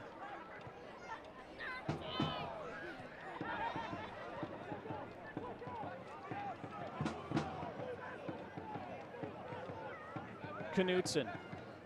Looks as though Tormenta may be going to 3 at the back here in this second half. And they turn it over here, and it runs away from Dos Santos and out for a throw. Looks like Ian Cameron's going to be shown a yellow card. And you see his unhappiness about that.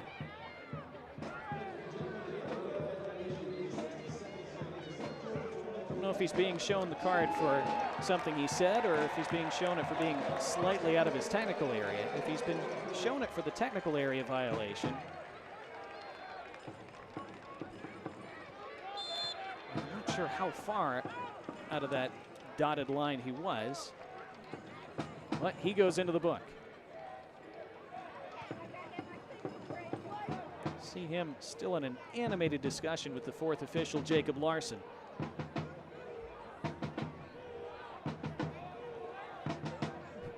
See Ian Cameron and his coaching staff telling Larson, go back to your spot on the halfway line. And those are their words.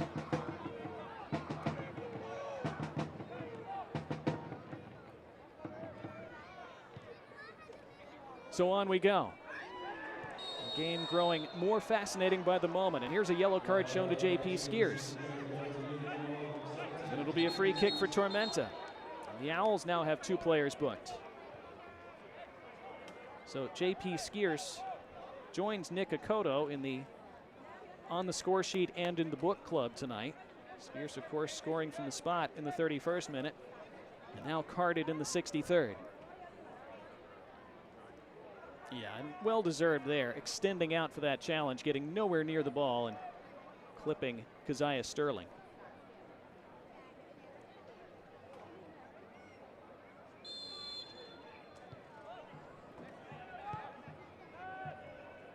Nimhart.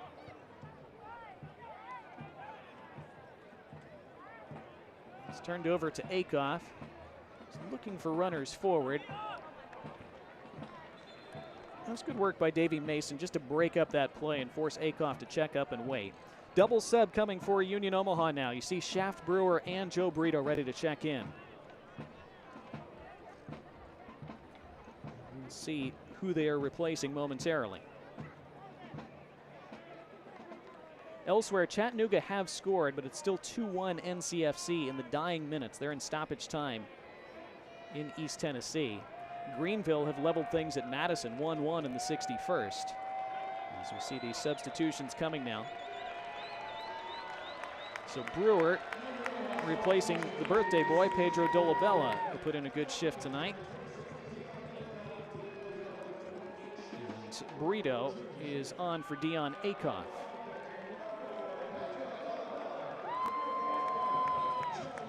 Akoff, who was so dangerous on that right flank in the first half, maybe fading a little in the second. Brito has created lots of danger on that right side for Omaha this year as well. Another guy who can strike a really good ball from free kicks if needed.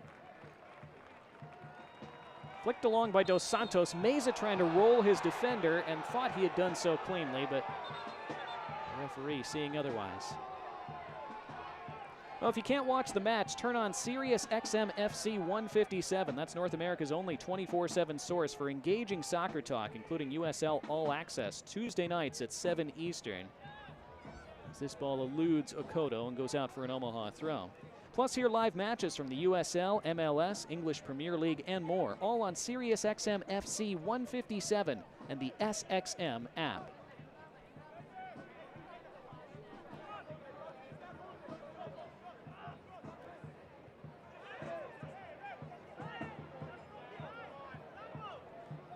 This is another, no, this is a Tormenta throw in front of that Omaha bench. The referee had pointed one direction at first, then changed his mind.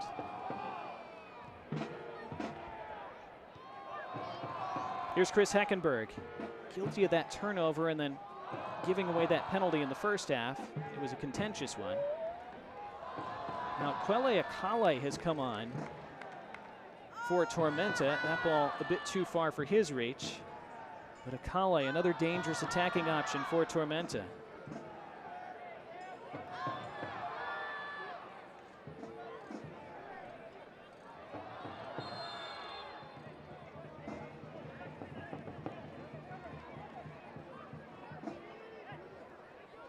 So Quelle Akale, another one of those attacking options who was rested for the first, in this case, 2/3 of this game. But now we're seeing Tormenta closer to full strength attacking-wise.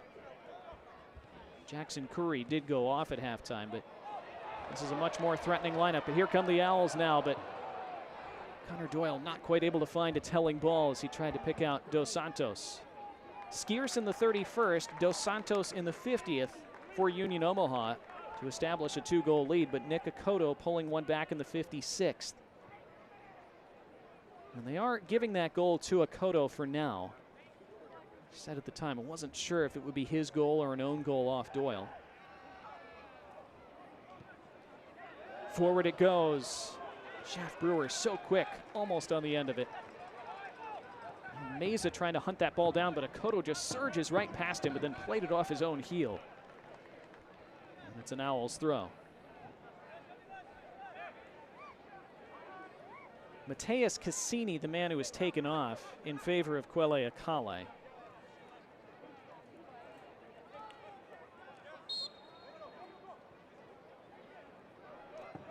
So Akale on, Cassini off. Cassini, who had scored in 3 of his last 4 games, will not score tonight. Here come the Owls again down that right flank, and not a good ball in. It's a good run by Gallardo. And he thought he was pushed as he released that ball, and he thought that that was why it went high and out. The referee offers a hand up, but nothing else.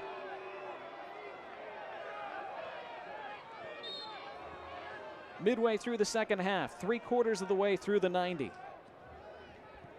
Union Omaha leading by 2-1. Desperate to claim all 3 points tonight, having gotten themselves into such a promising position. Tormenta hoping to snatch at least another goal and snatch a point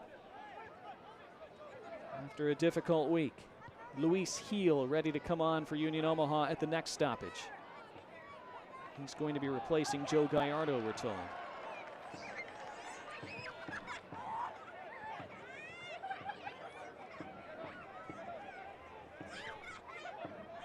The whole field covered in shadow now after the first half was played in bright and sometimes blinding sunlight. Looks like Kingsford Ajay is getting ready to come on for Tormenta. Over the top, Akale onto the end of this. He'll keep it in play. Headed away by Mastrantonio. Only as far as Nemhart. Left that ball a bit short. Intercepted by Brewer, who thought he was fouled. What good play to get out of traffic there. Suahi.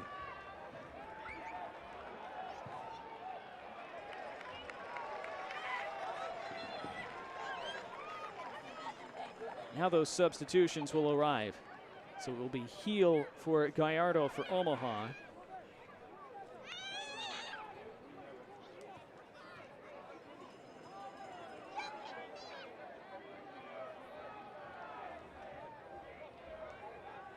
And Ajay is coming on for Chris Heckenberg, one of those players who was on a yellow for Tormenta.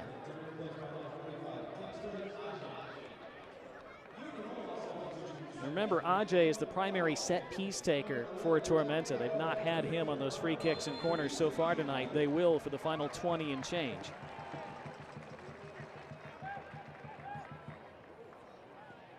Given away by Omaha in the middle of the park, but they win it right back. Long switch of play to this near side.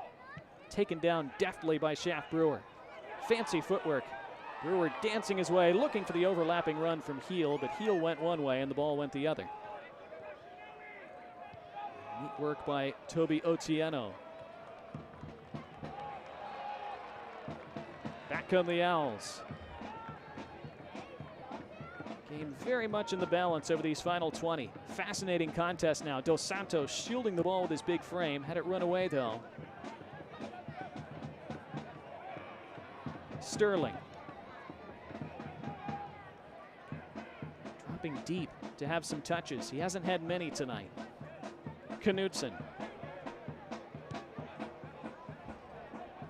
Intended for Ajay. Went off Suahi last. It'll be a throw for Tormenta. Taken quickly in the direction of Ajay. Battle with a part of the pitch that wasn't great. Into the middle, blocked down. It's Ajay, and it's spun off an Omaha player. It will be a corner. And now it will be the first opportunity for Kingsford Ajay to take a set piece tonight. He'll take one from that far corner flag. Again, Tormenta in the last several games have scored 4 goals from set pieces, either from the initial delivery or from the second phase. This has been a big part of their season turnaround. Could Ajay help bring them level here? His in-swinging ball flicked away. Defended very well by Omaha this time. Shielded out by Fonseca. As the intensity continues to ratchet up. When Dos Santos scored 5 minutes into the second half, you wondered if Omaha would cruise to 3 points tonight. Not turning out that way. Ajay, Fonseca in a pocket of space, trying to stab it forward in the direction of Sterling, but misfired. And a goal kick for Rashid Nuhu.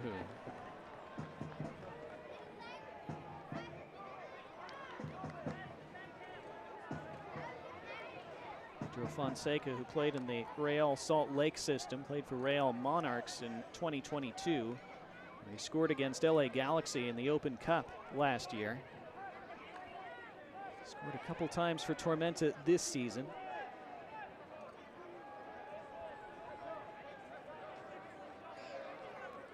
Elsewhere, still 1-1 between Madison and Greenville. They're in the 70th now. Over everyone and out for a Tormenta throw.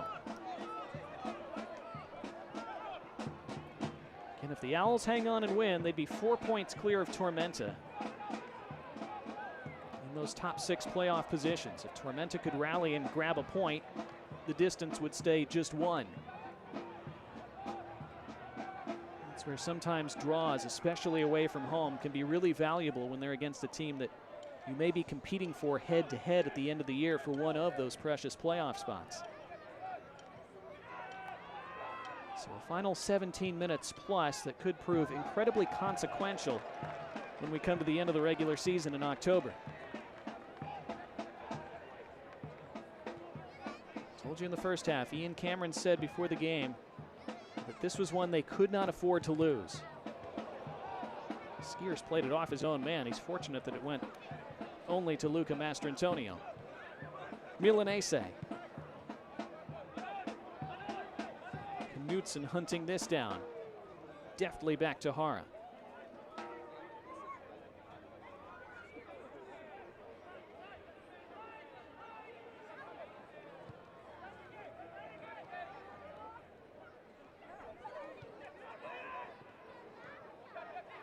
Can Tormenta coax out of those tired legs over these final minutes?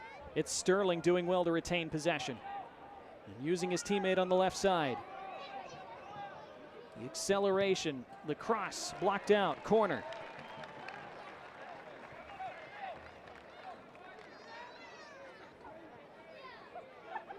It was Davey Mason who was advancing on that left flank. He was able to earn another corner for his side. Ajay with another chance to take. Ajay, another in-swinger. Another good header clear, only to the edge of the box. Fonseca hit his own man. That came off Nemhart, hit him in the head, and so play is stopped. Well, the offside flag was raised as well. I thought the game was being stopped for head contact since it did appear to smack Nemhart. And a free kick for Union Omaha as we approach the final 15.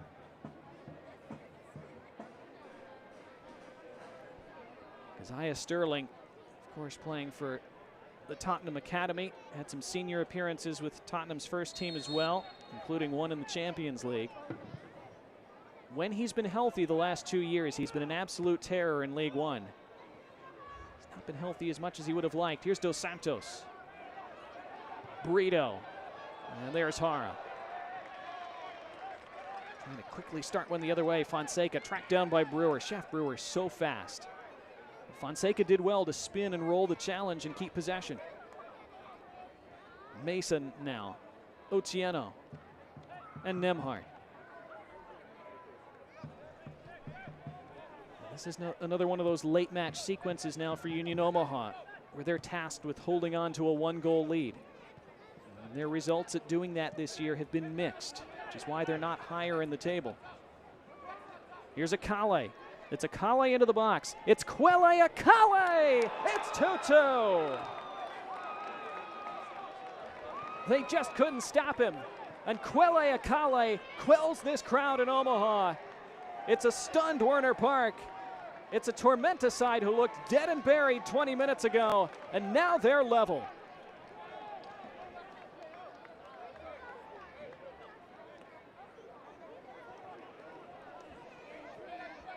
It's poor defending. Somebody's got to stop the ball. They never did, and Akale wove his way through and finished gorgeously into that far corner. Splitting defenders, cutting inside. Thank you very much. 2 each with 13 plus to go. Now a free kick for Union Omaha, and the crowd howling for a card, and they'll get one. And Mason is into the book.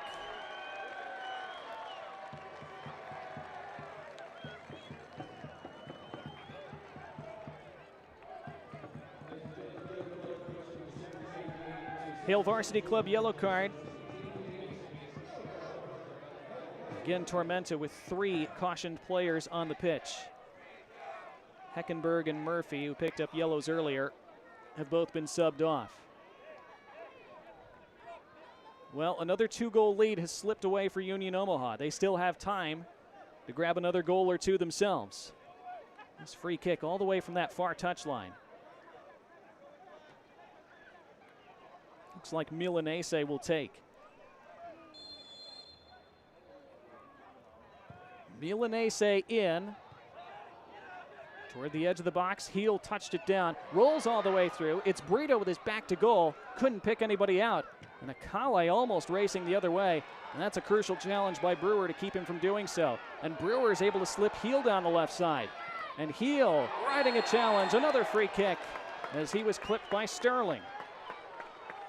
And how frantic is this? How wide open is this? How much is this anyone's 3 points now?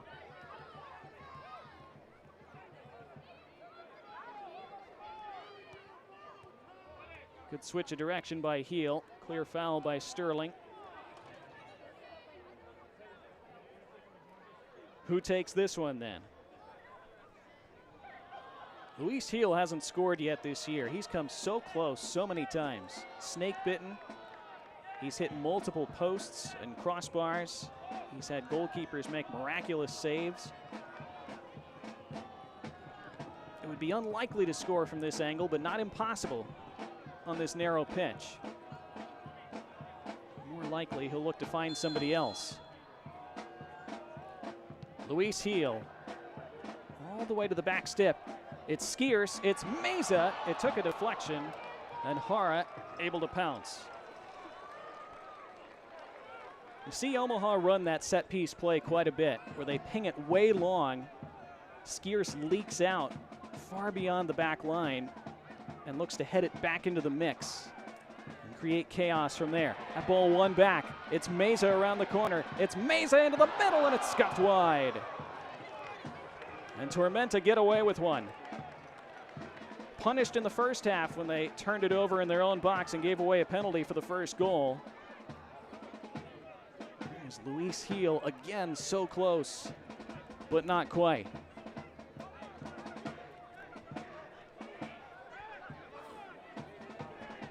Tormenta over these final 10 minutes plus stoppage time, as long as it stays 2-2. This one is flicked along. Meza takes it down. Meza tumbles over, lost possession. Comes out to Skiers, being closed down by Otieno. And it's chased down by Ajay, who keeps it in play. And it's a Tormenta throw. The huge frustration of the Owls and their fans. But Tormenta, you would think, although of course they'd love to find a late winner, they would be thrilled to get out of here with a point. So you would expect them to take some extra seconds from every throw in and set piece, any stoppage that they can.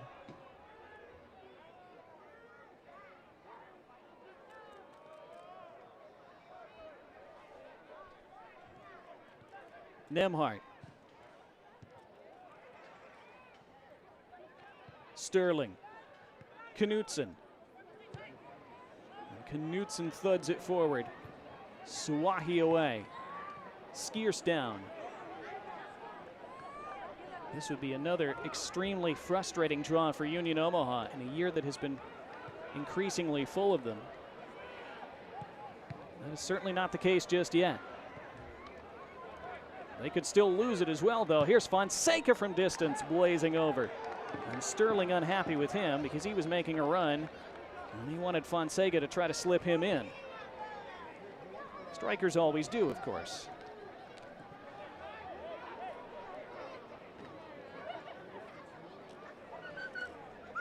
Union Omaha have had more leads slip away this year than any other team in USL League One, and it's something that they're tired of hearing about.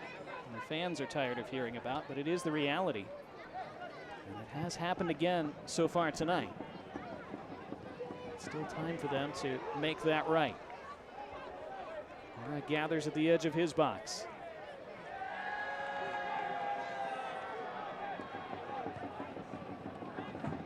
It's intended for Akale. That's Nuhu instead. Skiers and Dos Santos for Union Omaha. Akoto and Akale for Tormenta. It's the double A's for the Ibises tonight.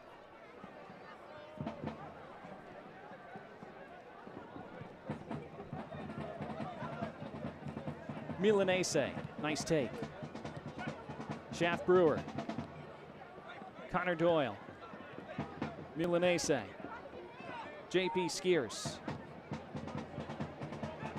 Mesa hustling. It's going to come to him now at the edge of the area, but scuffed his subsequent pass, and now the foul given away by Heel. You hear the frustration in this home crowd.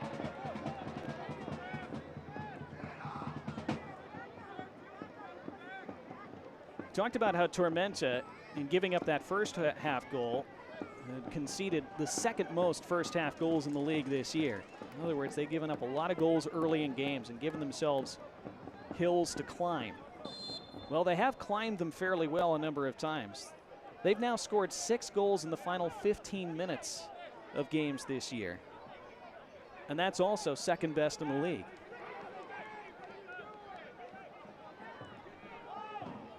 So they've given up the second most early goals. They've scored the second most late goals. It's a recipe for drama. It's playing out that way again tonight. It was almost crazy at the edge of the Omaha box. Now given away to Fonseca, and Fonseca slips in. Kingsford, Ajay wide. And now it's Omaha's turn to breathe a sigh of relief. And that left his foot. You thought Tormenta had turned it all the way around. Not quite. Ajay did everything right, struggling to keep his footing and his balance. Was pretty balanced by the time he hit it, though. Made good contact, aiming for that far post and just missed. In the direction of Meza now. Brewer jumps for it, beaten to it by Akoto. It comes to Dos Santos. Dos Santos looks for runners in the box, didn't really have them, looks for the free kick now and gets it. Akoto on a yellow, gives away a set piece. And again, in these narrow dimensions, this is an angle and a distance from which you could strike one on goal. So it presents interesting options on this field especially. 5 minutes of the 90 remaining.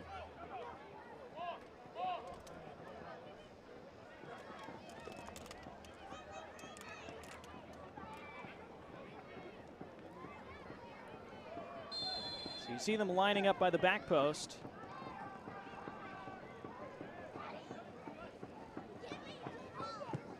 Put in low by Doyle. Speared out.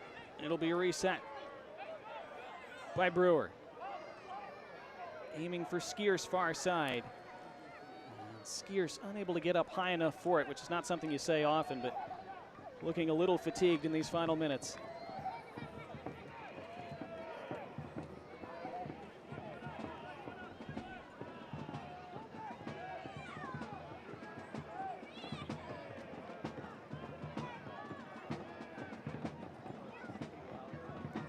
Here's Otieno now trying to speed away from Meza, and he is.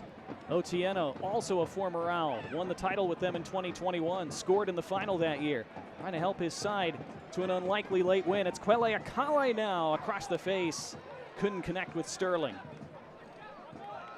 But Suwahi just puts it out. And that's a throw for Tormenta.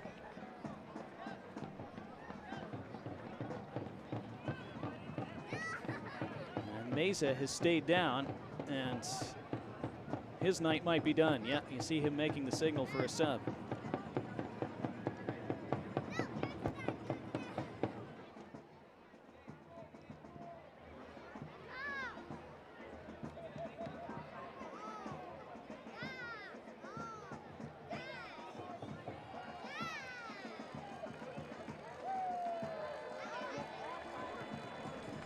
So Meza going off for Omaha.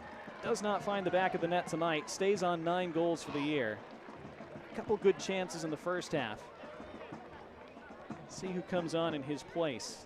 The Owls had Giovanni Willis and Alex Steinwasser available as attacking options. Junior Palacios, a defender, also available. It is Alex Steinwasser who comes on for the final minutes. It's Akoto to take the throw in this attacking third for Tormenta.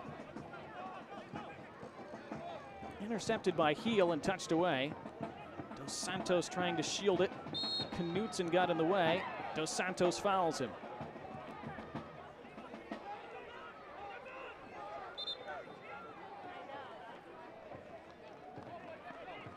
And again, Tormenta will be in no hurry to take these set pieces.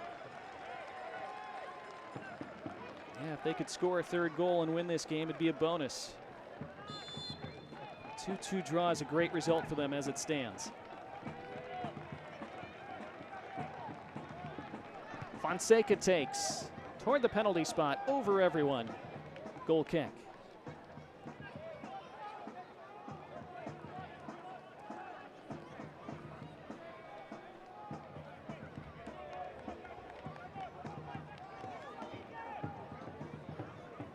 This is the first of 3 consecutive home matches for Union Omaha. And they had hoped to rack up some points over this stretch. They were in a good position to begin that really well. And they took a 2-0 lead in the 50th minute tonight. Gave away that 56th minute goal that really came out of nowhere. Nick Akoto, though, creating it on his own. Showing the impact that a dynamic attacking player can have. He changed the whole complexion of this match. You could feel the whole atmosphere shift when he scored that goal in the 56th minute. There, Omaha had some chances to score the third, didn't do it. It was Quele Akale who evened it up in the 77th as he made a mazy run through the Omaha defense. Finished into the far corner. Being told there will be only 3 minutes added on at the end of this second half. So less than 4 minutes in total remaining. Either side to find a winner tonight.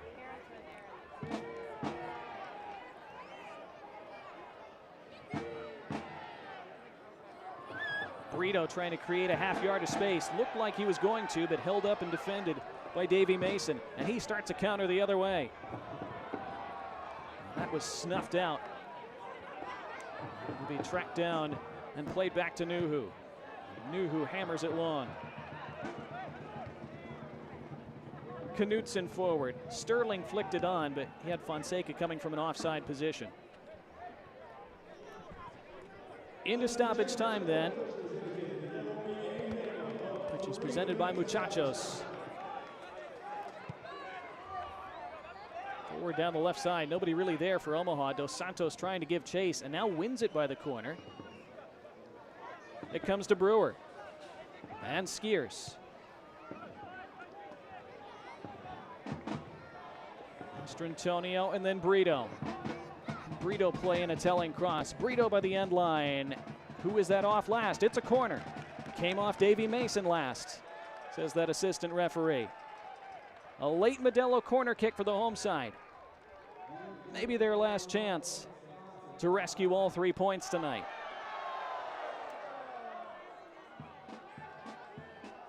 And it will be Mastrantonio to take it with his left foot.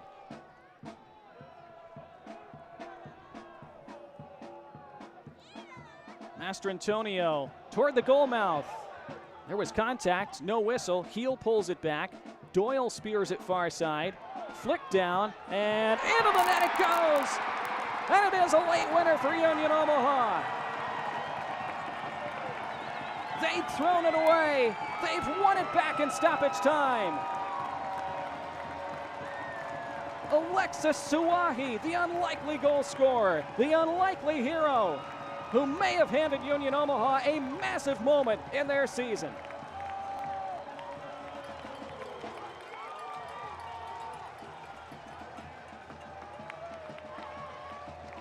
It was kept alive by Doyle. It was flicked back by Dos Santos and slammed into the net by Suwahi. That's not normally his game. A central defender, but didn't he hit it well? Bang! Down into the ground, textbook. Couldn't connect any better, couldn't place it any better. And a match that looked like it was going to end in frustration might end well for Omaha, but it hasn't ended yet. It's Akale, it's Sterling, taken off his toes by Suwahi, who plays the defensive hero at the other end. It is a corner for Tormenta in the final minute of time added on. They look to take it quickly. Omaha reacted to that, and now Ajay pulls it back and resets. Not done just yet.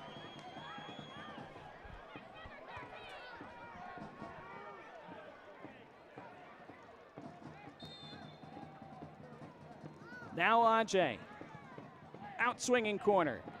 Headed clear, it'll be another one. Final seconds ticking away, but time for at least one more. Could Tormenta rescue a point yet again? Could Omaha be pegged back one more time? It's Kingsford Ajay to take. It's the low outswinger. It's flicked away. It's Akale. It's Ajay again. Ajay lifts it in straight to Nuhu, who falls on top of it gratefully. And the Owls crave the final whistle. And there it is. The fist to the sky from Alexis Suwahi. Relief for Union Omaha. A massive late goal, a massive 3 points. They are 4 clear of Tormenta for that final playoff spot. They have broken Tormenta's hearts yet again. Final score tonight, Union Omaha 3, South Georgia Tormenta 2.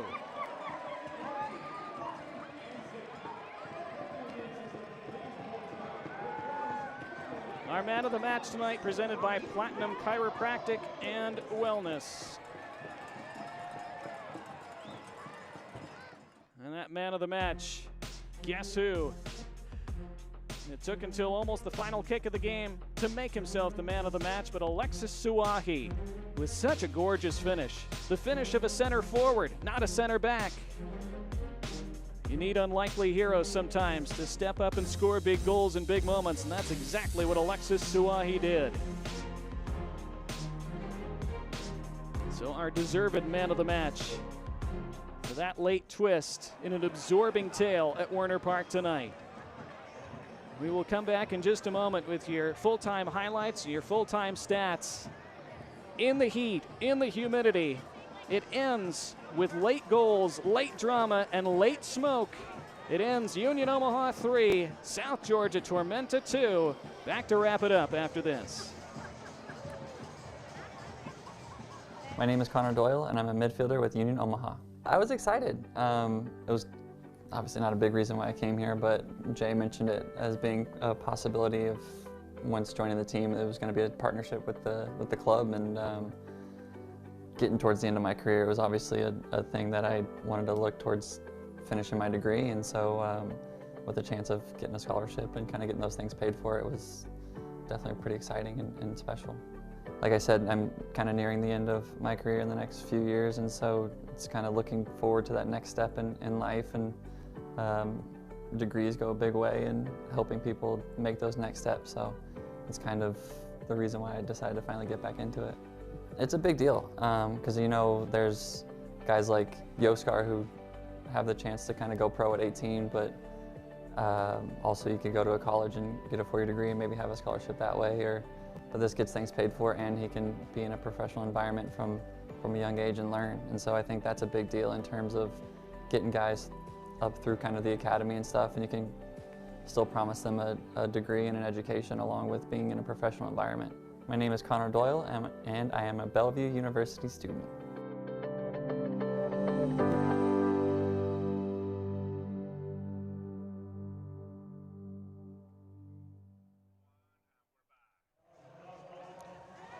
Alexis Suwahi giving a victorious post-match interview over the Stadium PA, as he is the unlikely late goal-scoring hero for Union Omaha, a stoppage time winner as they outlast Tormenta 3-2 here tonight.